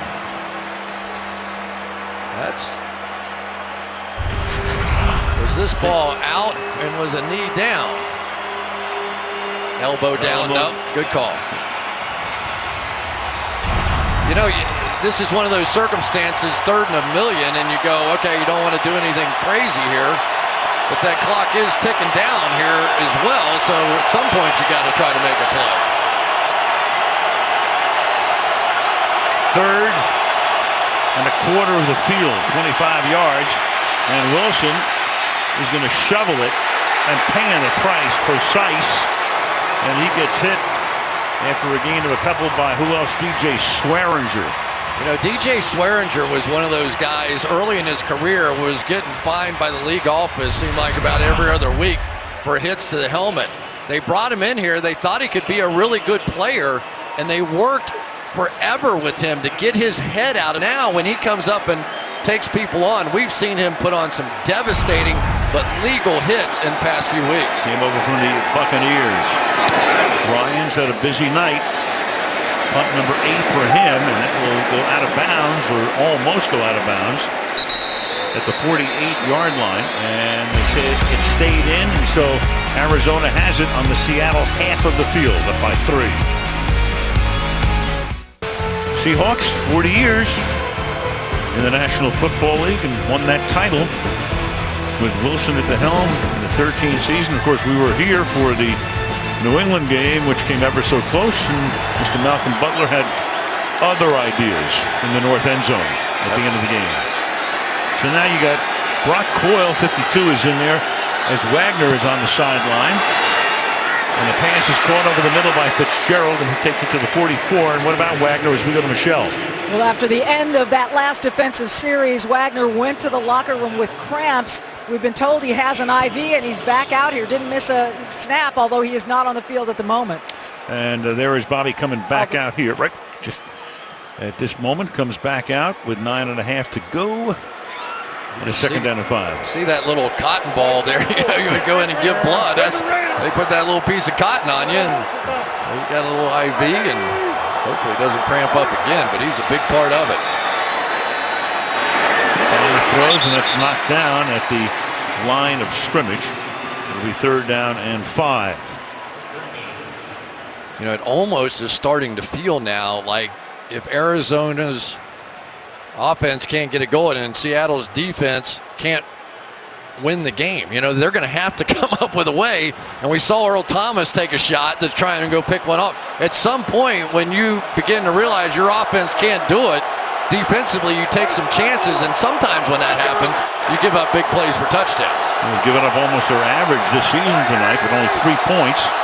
Averill knocked that last pass down, 3rd and 5. Palmer with a low snap, gets away, and then Fitzgerald gets whacked before he has possession. That's incomplete, and it's Sherman knocking it away, and giving Larry a shot, 4th down. Yeah, and what happens, Carson Palmer drops the ball, so he can't really tell what's going to happen here. There he is. He's going to drop coverage and come back in and almost take Larry Fitzgerald's head off there. Now Quigley to punt, and that one bounces at the 1 and then slides into the end zone. Sherman, the hit of the night with 9:07 to go. 3-0 Cards.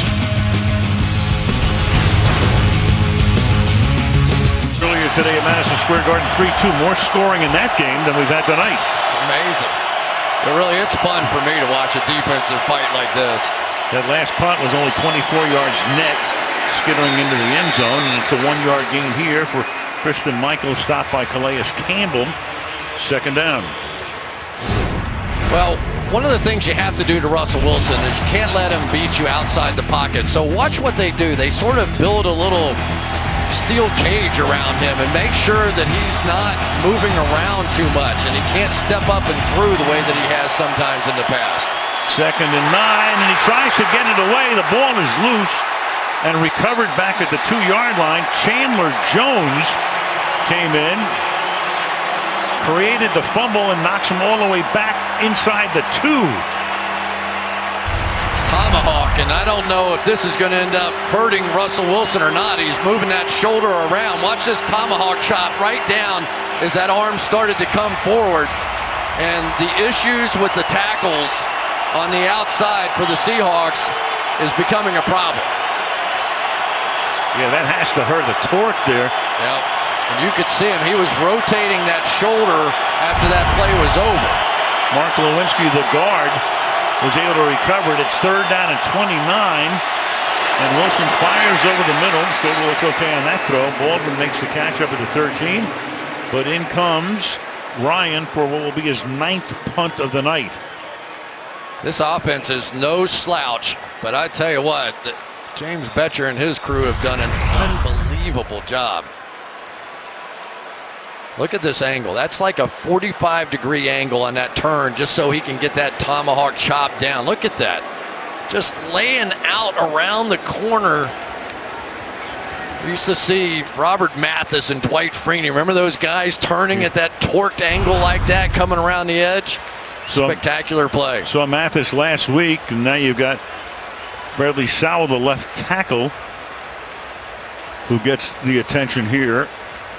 With 7.5 to go now in the fourth quarter. Meanwhile, we're talking about Betcher and his defense. They're trying to pitch their second touchdown shutout in a row because the Jets were limited to a field goal on Monday night and 3 points here.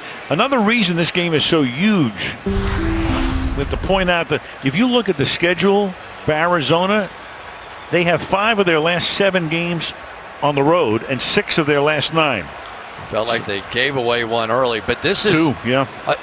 This is an offensive line. Just so you understand what's going on with Seattle, they pay a lot of guys on the defensive side of the ball, and they obviously play Russell Wilson and Doug Baldwin and some guys. But this offensive line is probably the least expensive offensive line in all of football right now. And here's Ryan's kick. Golden backs up, collects at the 32. Brings it back to the 39. 7-11. Good on the come-out roll. Left in the fourth, 3-0 Arizona. That's where we are. Yeah, that's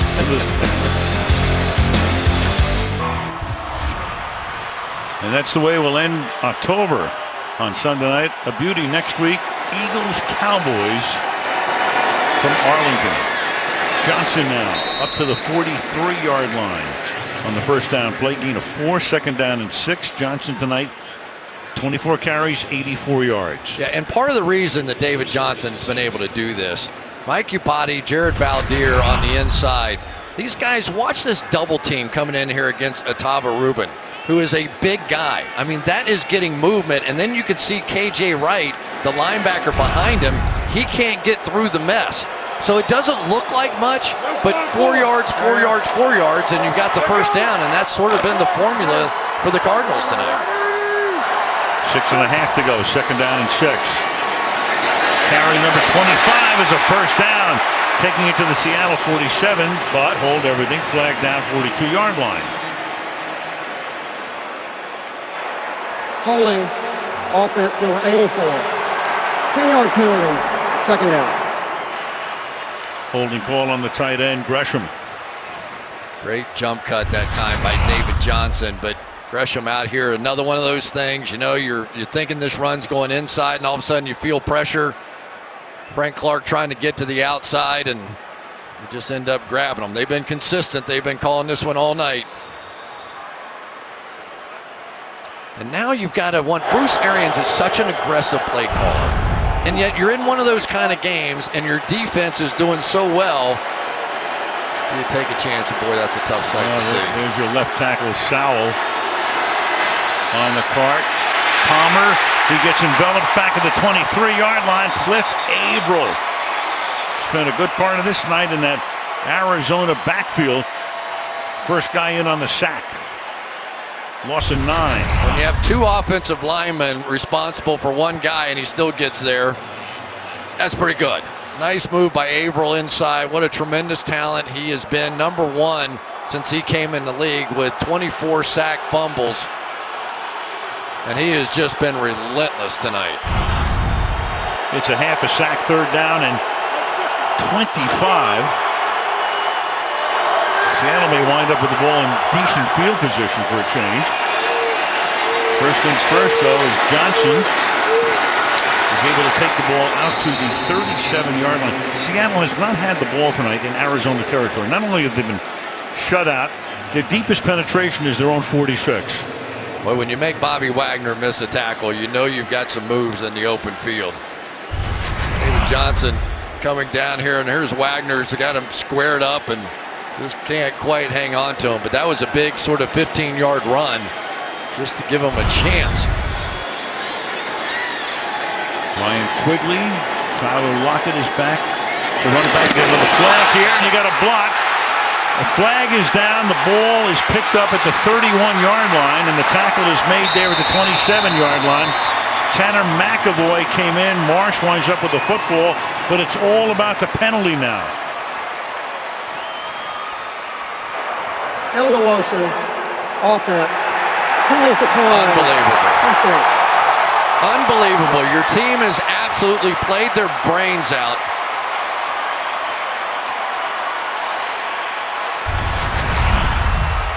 And then you get a motion call here. And essentially all you had to do probably for the rest of the game was punt the football.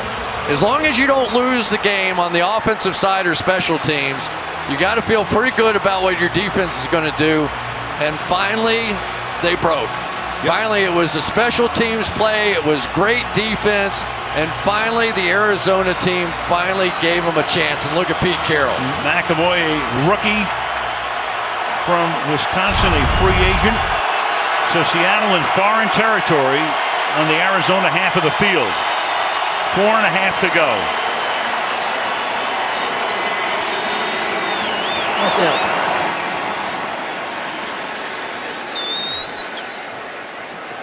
There's a penalty. I think McCauley said a penalty added to the end of the play.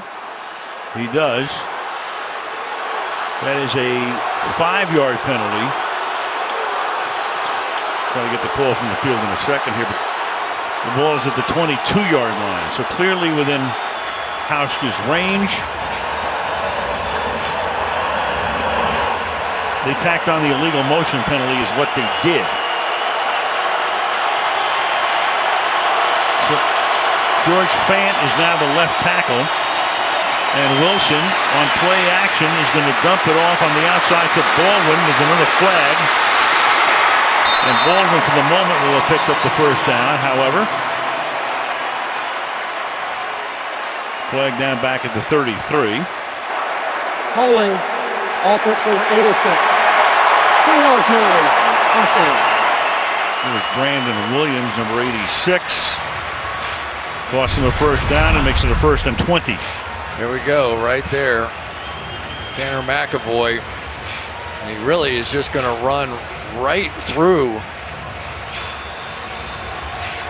the block. Who was that? Kerwin Williams.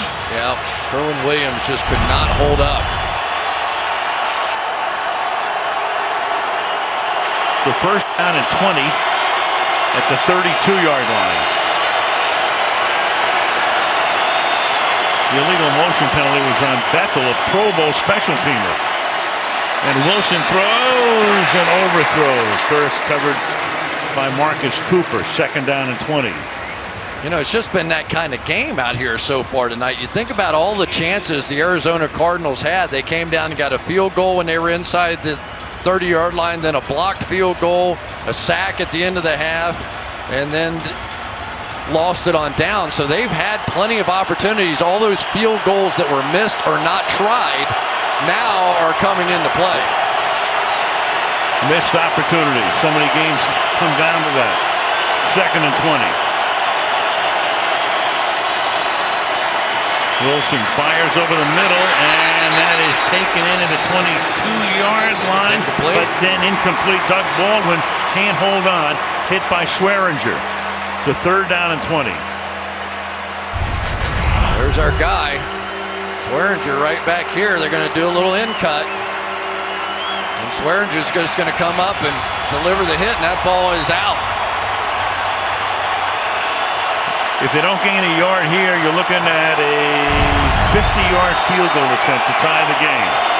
Meanwhile, Wilson, 4th highest in history, tonight 3.3 yards per pass attempt. Precise in the backfield with him. The pass is caught at the 23-yard line. Well short of the first down. That's McAvoy, who blocked the kick, so he's the big hero at the moment. And now in comes Hauschka to attempt a field goal. This has not been his favorite place. He's made 12 but missed 7 in this stadium. And 63% for a field goal kicker is bad. This will be a 40-yard attempt. John Ryan holds. Nolan Freese to snap it. And we are knotted up at 3. So 4 minutes remaining in regulation. Heading down the stretch in Glendale, Arizona. 3-3.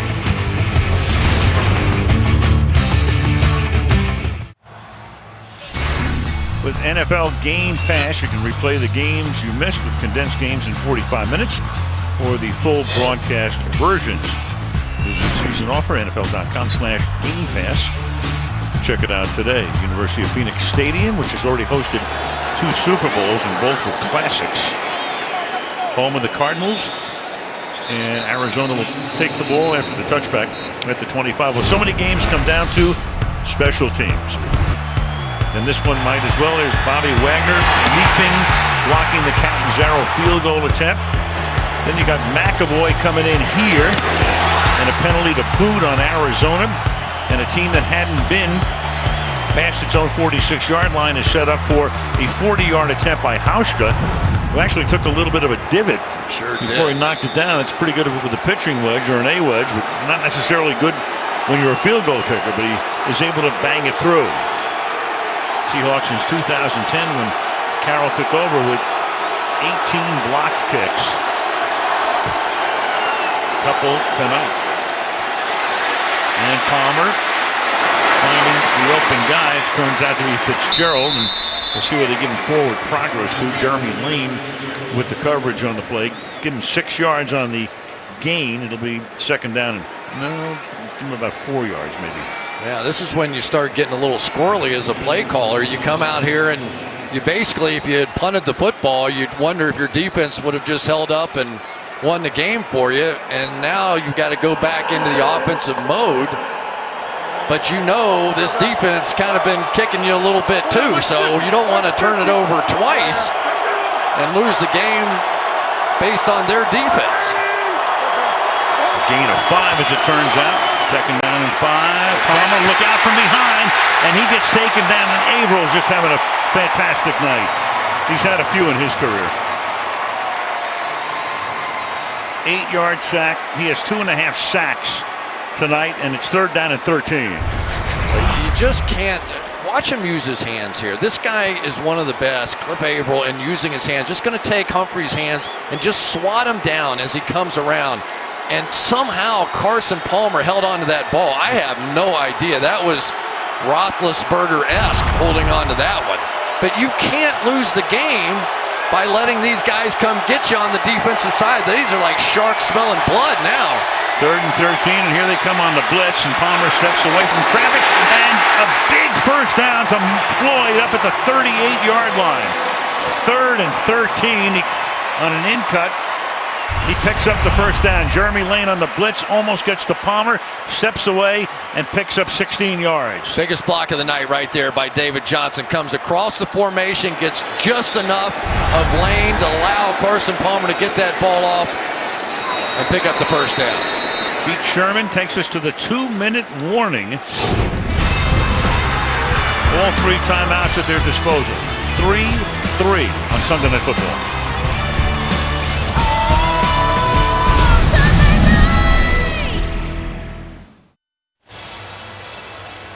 Coming up, the Volkswagen post-game report. Michelle, as usual, on the field with the stars of the game. Mike and Tony will break it down, and then we'll take a look ahead to next week's beauty in Arlington between the Eagles and the Cowboys on Sunday Night Football. They are dropping Michael Bennett inside now as a pass rusher. They're going to try and win this game with a sack fumble. Watch this side over here. Ball at the 38-yard line. Johnson can't get out of the backfield. They're going to stop him behind the line of scrimmage.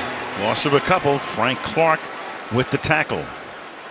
You know, time management now interesting on both sides. Both coaches probably want the clock to run a bit here, but depending on the outcome of this play, you may see one of the 2 sides taking a timeout to give themselves a chance. Definitely. This is the key right here on 2nd and 12, and it is caught. Floyd makes the catch.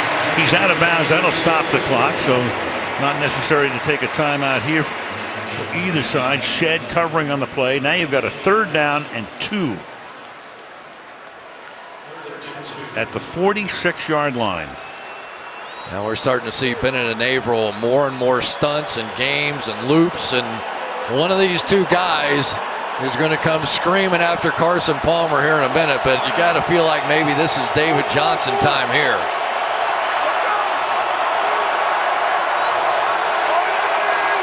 Third and 2, Fitzgerald comes into the slot. Give it to Johnson, and he's going to get stopped short of the first down. So it's 4th down, 4th and 2, and Carroll now, he'll take a timeout. BC's going to wind up getting the ball back. Boy, Earl Watford, Allen, that play completely missed. Watch this. Working against Michael Bennett. Biggest play of the night.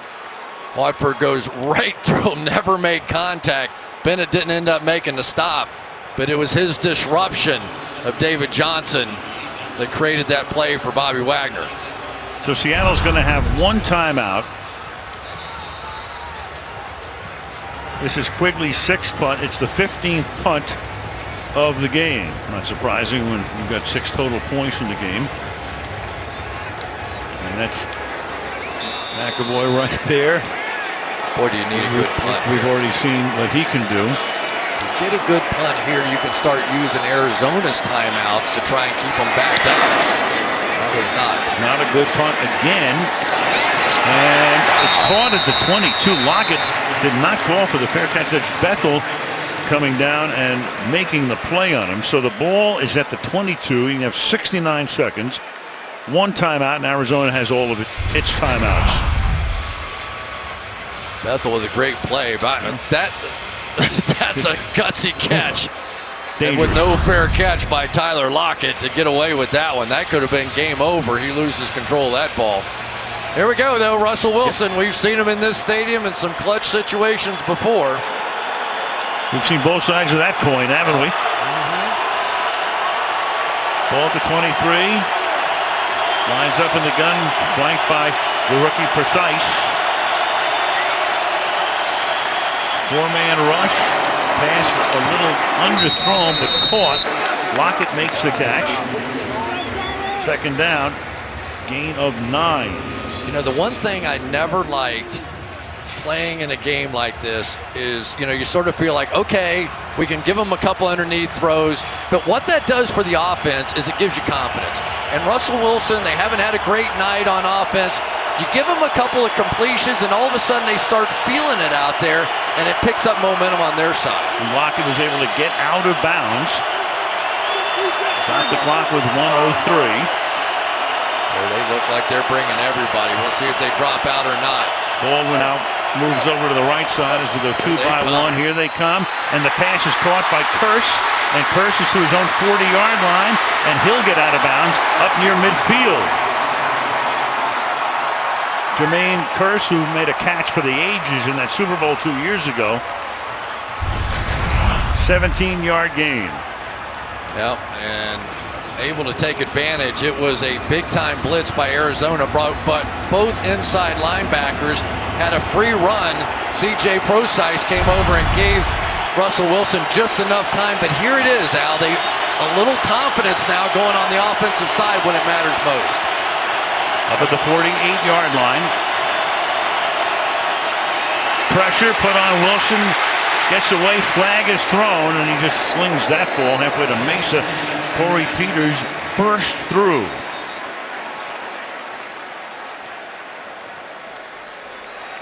"13 accepted penalties in the game, 8 against Seattle." Holding, offense number 79.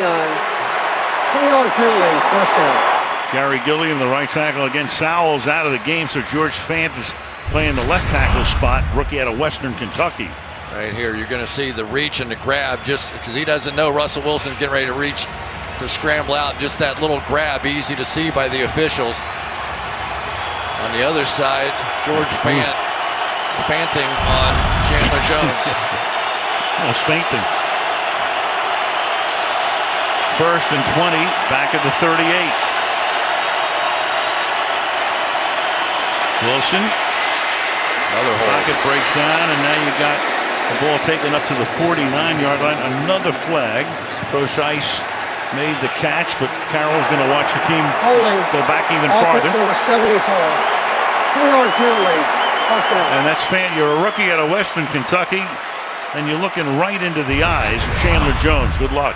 All right, you're going to get out here and then a loop back inside. They call that a pick tough because they're just going to pick the tackle and allow Chandler Jones to come back inside, and Fant just grabbed him. So this drive, there's more backwards offense in this game than forward offense sometimes. 1st and 30.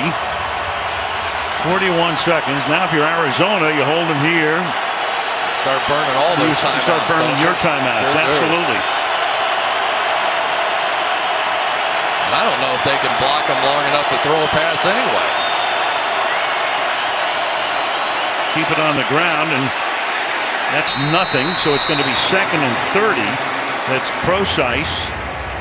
And Arizona letting the clock run down. Really? But yeah, interesting. Yeah, you know, you stop it, and then they complete a 40-yard pass downfield, and you want to kill yourself. I would rather take my chances with the timeouts. I think so too. Considering I would have burned all three of them. Left tackle. It was 2nd down and whatever 30,000 feet or whatever. Yeah. So I would have burned them all. Arians decides that he's going to take his next chance with the coin toss. That is the end of the regulation play. We'll play overtime. So it's the end of regulation. Might say regulation was underwhelming. We know that. 3-3. There they are, 2-to-1 ratio in both total yardage and time of possession. I mean, Arizona has to be sick looking at these numbers. Double. Right. You know, that's a game you win by 20 points. Rushing is 3.5 times as much. Wow. I mean, give credit to the Seattle defense. It is so easy when you're playing on defense and your offense is doing nothing to sort of roll your eyes and not give up, but, you know, more or less, and get frustrated.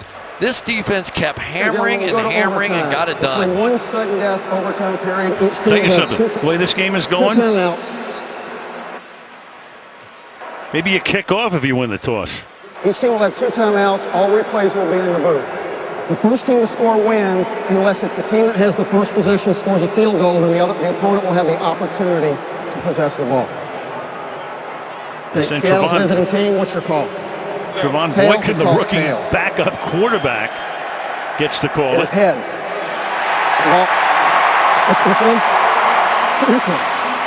So Arizona's going to get the ball. You heard the rules. Touchdown wins the game. Field goal or something short of that extends the game. To overtime we go on Sunday night.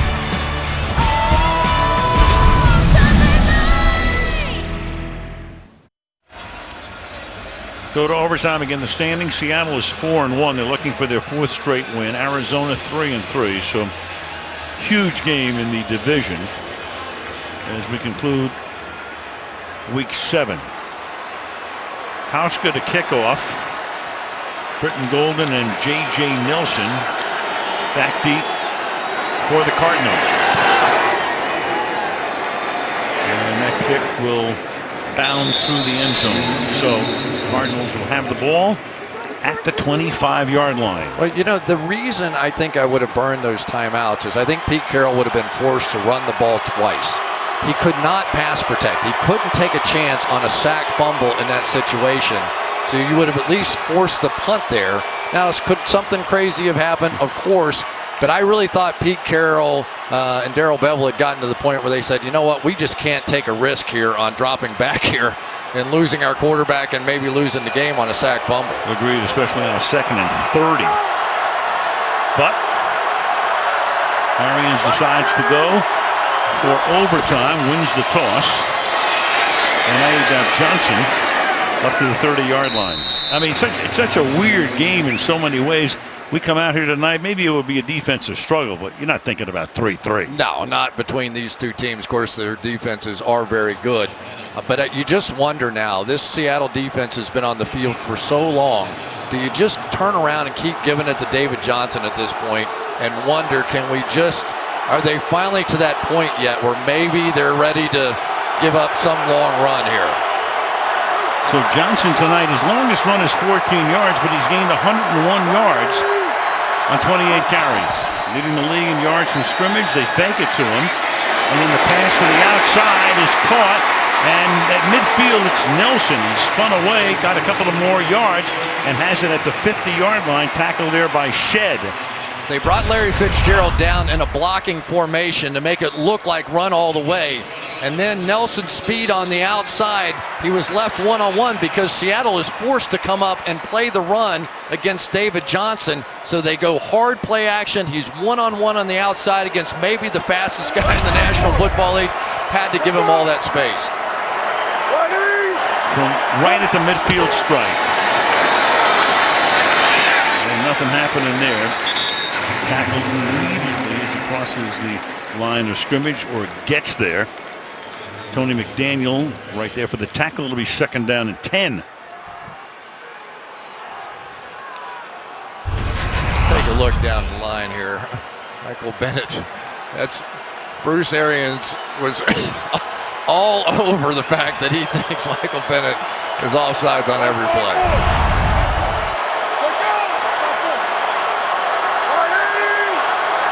3 receivers to the right side.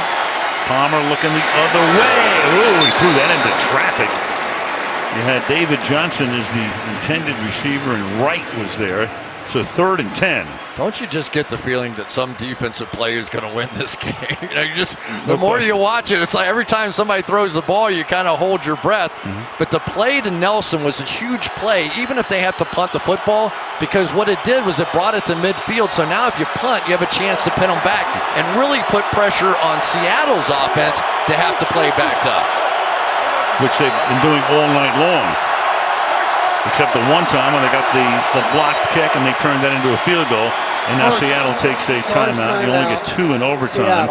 So they're down to their final 1 before the 3rd down and 10. You know, Bruce Arians has the guts of a sailor, right? He's going to throw it in any circumstance, at any time, anywhere.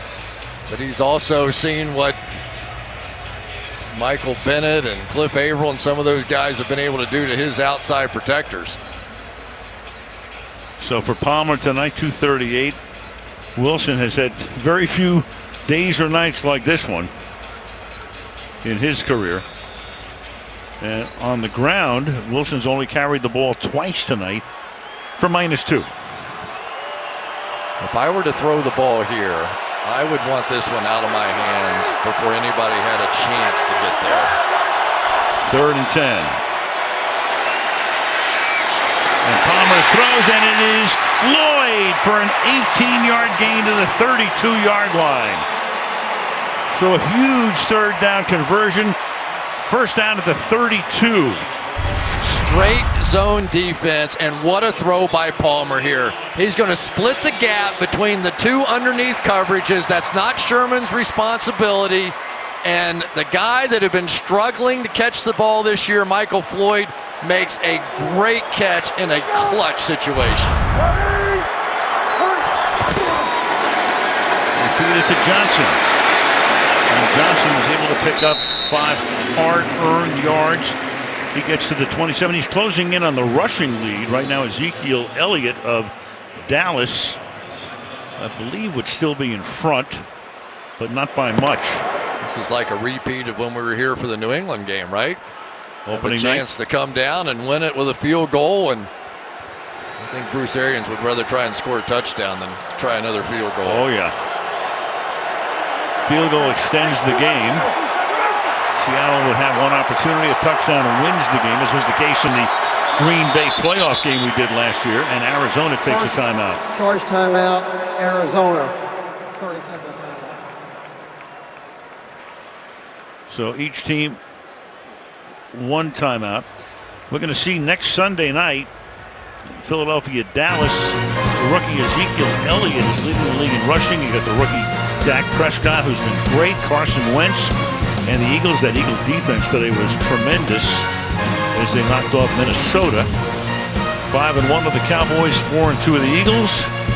Got a few storylines in that one. Washington losing today to Detroit, and the Giants went over to London and beat the Rams. So 4-3, everybody above 500 in the NFC East. Fletcher Cox and those pass rushers over there in Philadelphia against maybe the best offensive line in football with the Dallas Cowboys. David Johnson right now 30 yards behind Elliott for the rushing lead. And Palmer going to the end zone to try to win it, and it's broken up. Intended for Nelson. And that's Shed back covering on the play. Going for the win. Instead, it's 3rd down and 5. What an unbelievable play by Shed to not have a pass interference. Watch how patient he is. He does not interfere with that play. I thought for sure when that ball was underthrown that he was going to get pass interference and ball on the 1 yard line. That was tremendous. I mean, that was tremendous. Now, Nelson could have jumped back through him and maybe drawn that flag, but great patience. 3rd and 5 from the 27. Palmer, good protection this time. Throws, and at the 14-yard line, it is not caught by Floyd. He was there. He would have had the 1st down. Instead, you're going to bring in Catanzaro for an attempt of about 45 yards. He makes a great catch in his hands. Let this one hit him right in the shoulder pads. There's nothing wrong with using your pads to help you make a catch, but you've got to put your hands on it at the same time it hits your pads. Oh. Now we got to watch Bobby Wagner. The game will go on, even with a field goal. Catanzaro from 45. High drama again on a kick. And this time the kick by Catanzaro is good. So it is 6-3, and Seattle will now get 1 possession. 3.5 into overtime. 6-3.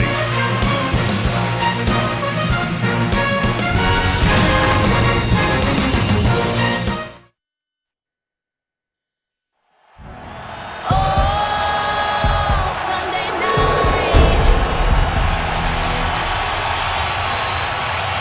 6-3. Wilson awaiting his turn. Tyler Lockett back to receive. Seattle gets 1 possession. They don't score, that's it. They get a field goal, we go on. They get a touchdown, they win the game. Tyler Lockett, bothered a little bit by injuries this season, but he's explosive. And Catanzaro will not give him an opportunity to run it back. So Wilson and company come out to the 25-yard line. Here's Arizona's defense. They're getting ready. Well, one thing about overtime, you look at the Seattle guys, that D, they're on a trampoline. Everything is 4th down territory now, so even if it's whatever it is, 4th down, you're going for it. There's nothing to lose, and that is the situation. Backup rookie left tackle in the game, George Fant. Rookie right guard, Jermaine Ifedi. And defensively now, you're playing tight to these receivers because you are confident that Seattle's offensive line can't block your guys. And they give it to Michael, and Christian Michael takes it out to the 35. So a nice way to start. Comes off the backside. Graham lays down a nice block, and that's a gain of 10 and a 1st down. Tight end's getting it done here. Brandon Williams, first block there, and then Jimmy Graham's going to come around and clean up the backside of that with a nice hit as well. So feels good when you're struggling with pass protection to hit a 10-yard run to start things. Yeah, their longest rush of the night.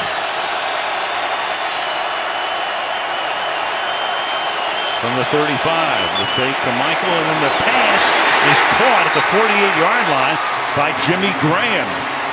Put a little change up to him. Jefferson makes the tackle, and that's another 1st down.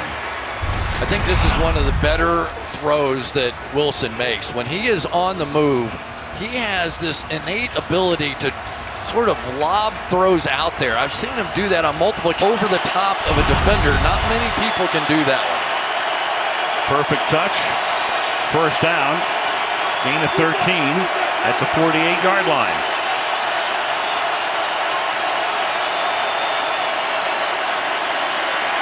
Stepping up, fires over the middle, and that's a gain of about 7. That's Graham again making the catch. It's going to be 2nd down and 3. Chandler Jones put the heat on but couldn't get to him.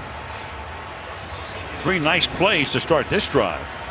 Yeah, the pressure is getting there almost instantaneously. But now we've seen in the last couple of plays, Russell Wilson bootleg out right, now step up and through the pocket. He's starting to get in a little Russell Wilson groove here. Gain of 8, 2nd and 2, and going through the hole goes Michael, taking the ball to the 38-yard line. So just about on the edge of field goal range here.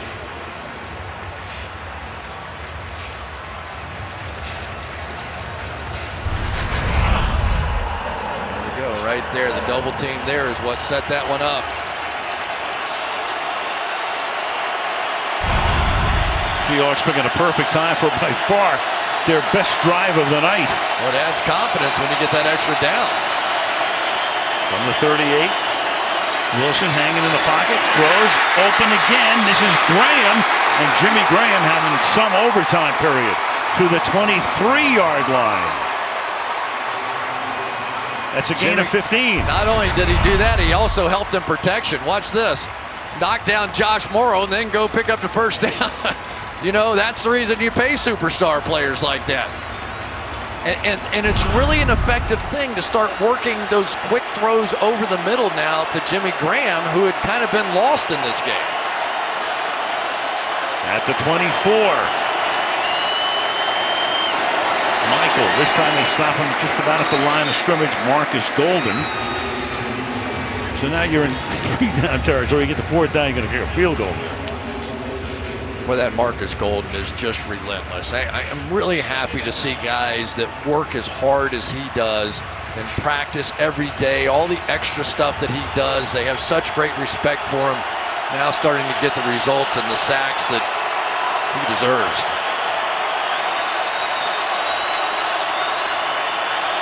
Second and 9 from the 23.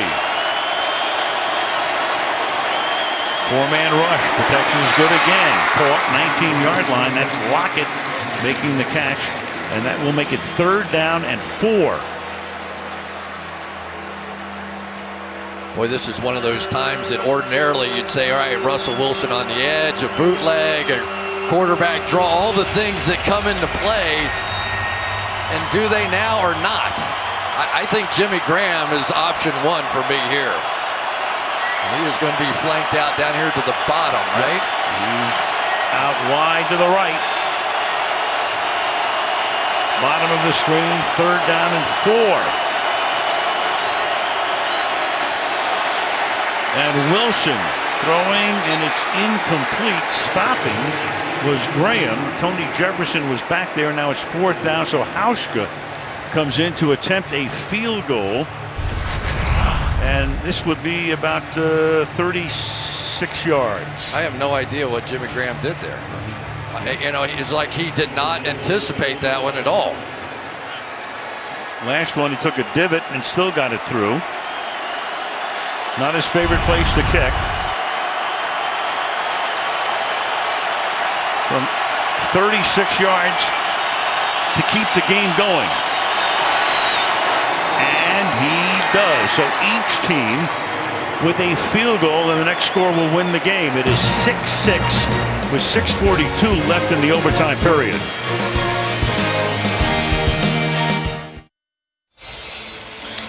So now we are in sudden death overtime. Next score wins the game. Game can end in the regular season in a tie. Very infrequently does that happen. The last one was 2 years ago. The Bengals and Carolina wound up in a 37-37 tie. And there were a few players that didn't know that it could end in a tie. Now, do you really want to call Donovan out on that? No. Okay, you just did. But he wasn't the only one. Correct. He was the only one that admitted it. Hauschka to kick off. He got Britton Golden and J.J. Nelson both back at the goal line. And Hauschka's kick. 5 yards in, taking a knee is Nelson, and Palmer will get the ball at the 25. Little recap of the game tonight, all defense, but David Johnson with 164 yards from scrimmage. He already led the league in that department. Russell Wilson, he's had better nights, but nice drive there. Special teams, of course, huge. 2 blocked kicks for the Seahawks. First one leading to their first score of the night. And then Hauschka with a 36-yard field goal in overtime to extend the action.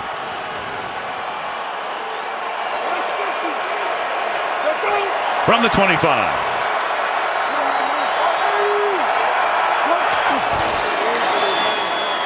Play action. Palmer deep downfield, and that will be caught at the 50-yard line by Ifani Moma, who made the first catch of his career in regulation. And of all guys, second-year guy out of Boston College, came off the practice squad in week 4, 26-yard gain. You could see Michael Floyd up at the top running the post route, which drew Richard Sherman just enough out of that area to allow Carson Palmer to fire this one in there. And it's not always big arm throwers are needed in the National Football League, but that was one of those throws where you had to lay it in there perfectly. Moma getting a chance to play because Fells was hurt. 3-yard gain here for David Johnson to the 45-yard line. Well, you can only imagine how exhausted this Seattle defense has to be. I mean, they have been out there a lifetime in this game and have not folded yet. They just keep hanging in there, and this is a defense that has a way of making plays in these moments to win football games. They've defended 84 plays, and they've been on the field for over 40 minutes. Earl Thomas, Richard Sherman, some of these guys have a knack. 2nd and 7. Palmer, great protection, fires, and that pass is incomplete, intended for Fitzgerald. Everybody wants a flag. Everybody rooting for the Cardinals, of course, but they're not going to get one. 3rd down. 2 stars going at it right there. A little push by Larry Fitzgerald, ball overthrown, no call. That was the correct one.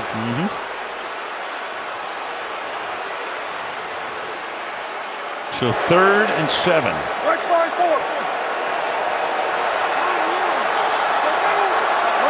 5 receivers, a bunch to the left, 3, a pair to the right. Blitz coming. Palmer hanging in, fires over the middle, caught at the 31-yard line by J.J. Nelson, and off he goes. J.J. Nelson to the 5-yard line. Carson Palmer, they almost got to him.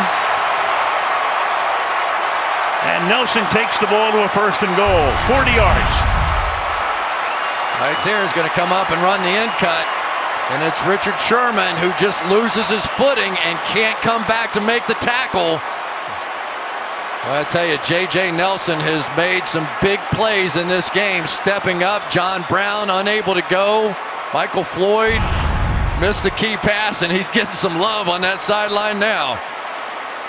So maybe you run a play or whatever, or Palmer takes the ball to whatever hash mark Catanzaro feels more comfortable with. Field goal wins the game, and the play clock was at 1. Took them that long period of time to get down there. Take a timeout. When do you kick it? Right now? You know, ordinarily, but Bruce Arians, I mean, how long did he talk with us about this? Yeah. What has happened to his field goal teams and how it's hurt him this year and how they could be undefeated and all those sorts of things. Take a look again at Nelson, and Palmer almost getting sacked. There's Nelson working on Sherman. Yeah, the weird thing was Richard Sherman was all over that route. He almost broke before Nelson did and just stumbled a bit. It's the famous dancer Drew Stanton. Yeah, we saw him in Seattle last year when Ellington ran for a game-winning touchdown with that fabled dance.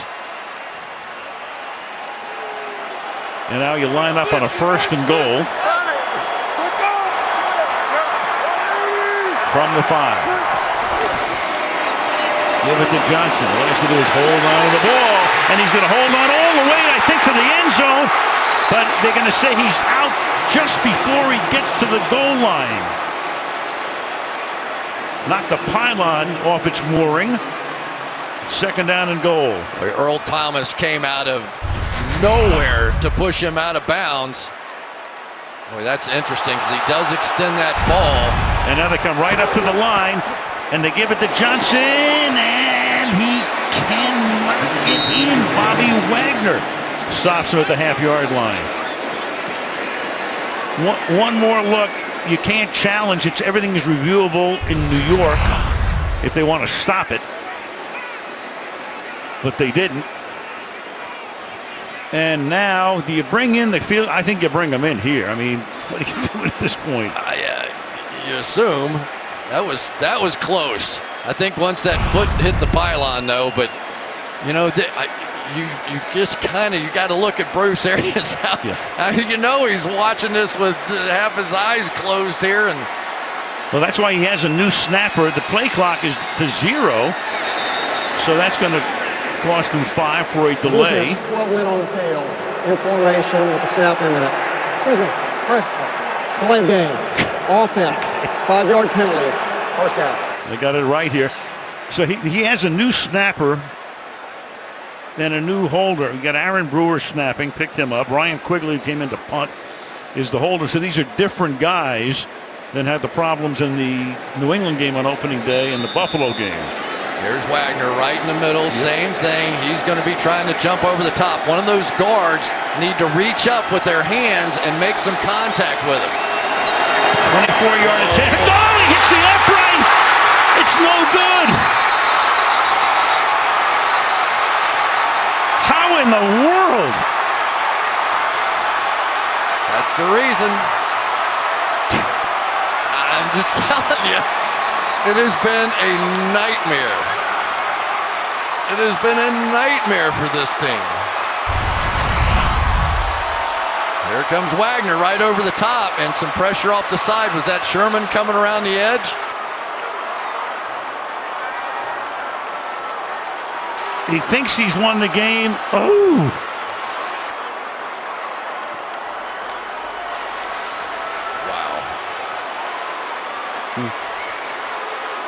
Ooh.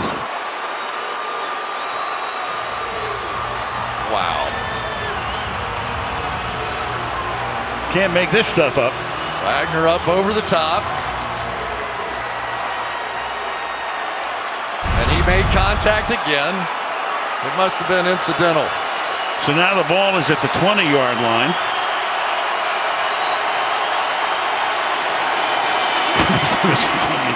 I just got it. Kristen Michael picks up 1. Arizona doesn't have a timeout. My understanding of the rule, which is clearly wrong, is if you jump over and you make contact, if you jump cleanly, you're fine. But there you got Earl Watford putting his arm up and making contact, so maybe, I don't know. By the way, if you're thinking Seattle can run it out and settle for the tie, which would be still beneficial to them, there is a 2-minute warning in overtime. They play this like a fourth quarter, so the clock will stop. 2nd and 9, catch made up at the 26-yard line. That's Doug Baldwin. Now you got a 3rd down. They can take it down to the 2-minute warning. There's Catanzaro. Does he get another opportunity down the line? Because if they stop him here, they're going to get the ball back. I'll tell you what, a guy that is a big hero right now is Kelsey McRae. He's the guy that chased from behind and got Nelson at the 5-yard line to stop him going into the end zone after Sherman had missed the tackle. And the fact that there was no touchdown on the reach for the pylon, and Earl Thomas's play to knock him out there. So 3rd down and 4. The clock is going to stop at 2 minutes right there. So you got a 2-minute overtime warning. Not sure all the players necessarily knew what the situation was here. 2-minute warning. 2 minutes. Man alive. Nuts. 3rd and 4 when we come back.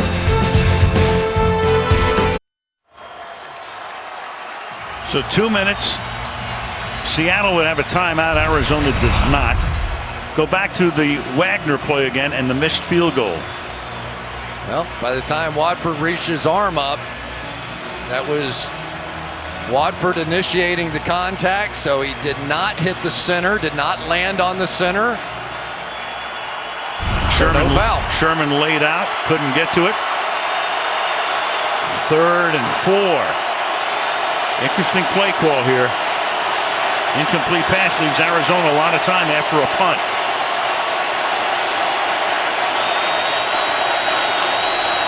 Wilson down the left sideline, and that's caught by Curse, covered by Marcus Cooper on a 3rd and 4. Gutsy call. Because they brought all the pressure. Watch all this stuff coming in here. And this offensive line all night long has been tough. Perfectly picked up that time. You get the one-on-one on the outside against Cooper. Speaking of guy makes some big plays in this place, Jermaine Kearse has made a few too. 31-yard gain. Michael. And he is going to get them very close to field goal range before he is taken out of bounds. Clock stop, 1:47. Gain of 6. This is a Pete Carroll kind of football game, isn't it? I bet you he said 50 times on that sideline tonight, don't give up, guys. We're going to make a play. Special teams, defense, somebody's going to make a play. We're going to win this game. I promise. He's over there going, we're going to win this game. I promise you're going to win it. Now they bring the rookie Alex Collins into the backfield on 2nd down and 4.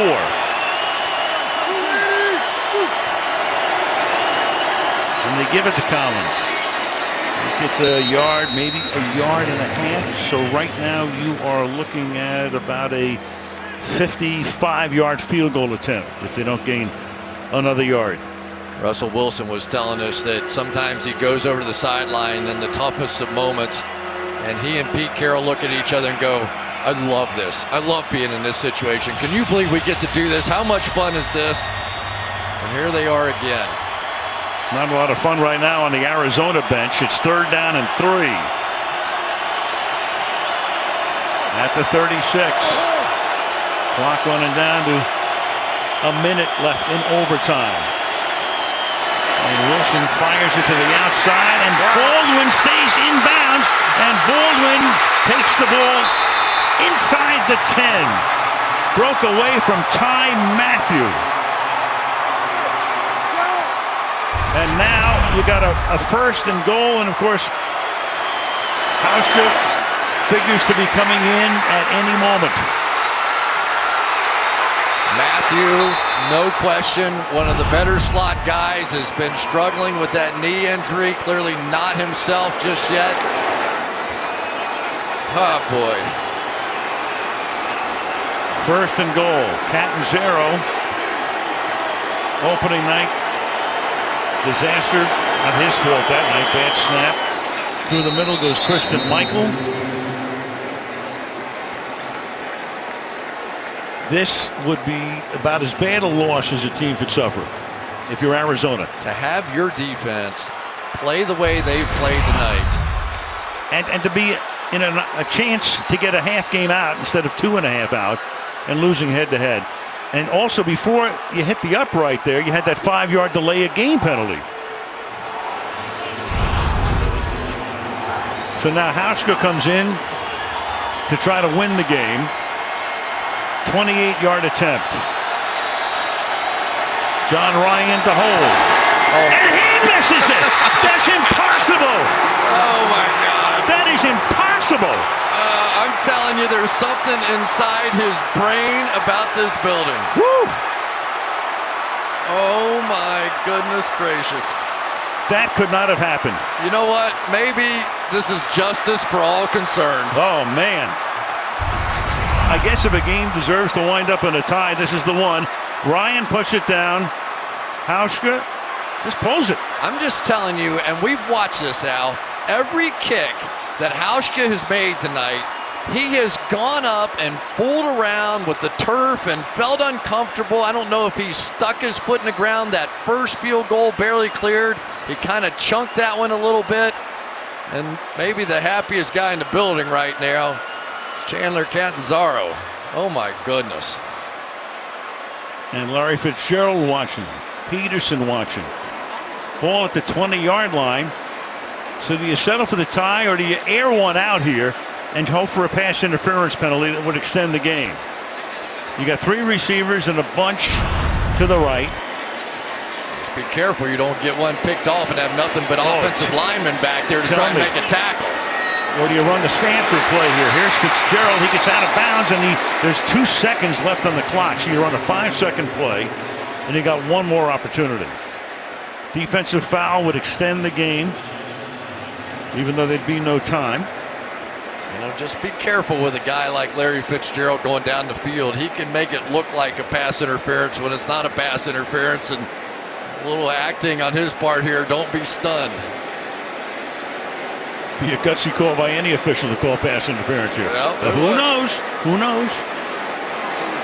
There's your all-time prevent defense. 3-man rush. Palmer running away. He's going to air one out all the way downfield. Jump ball incomplete. A bomb and incomplete. Fitzgerald, the intended man in the end zone, and that's the way it will end. 2 chip shot field goal attempts that could have won the game. So these guys go 75 minutes. Neither sees the end zone.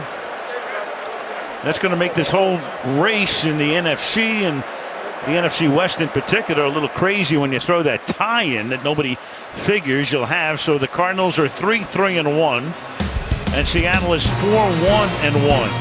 Canzero missing this one. Hauschka missing his. It winds up 6-6 in OT, and we will have the Volkswagen post-game report coming right up.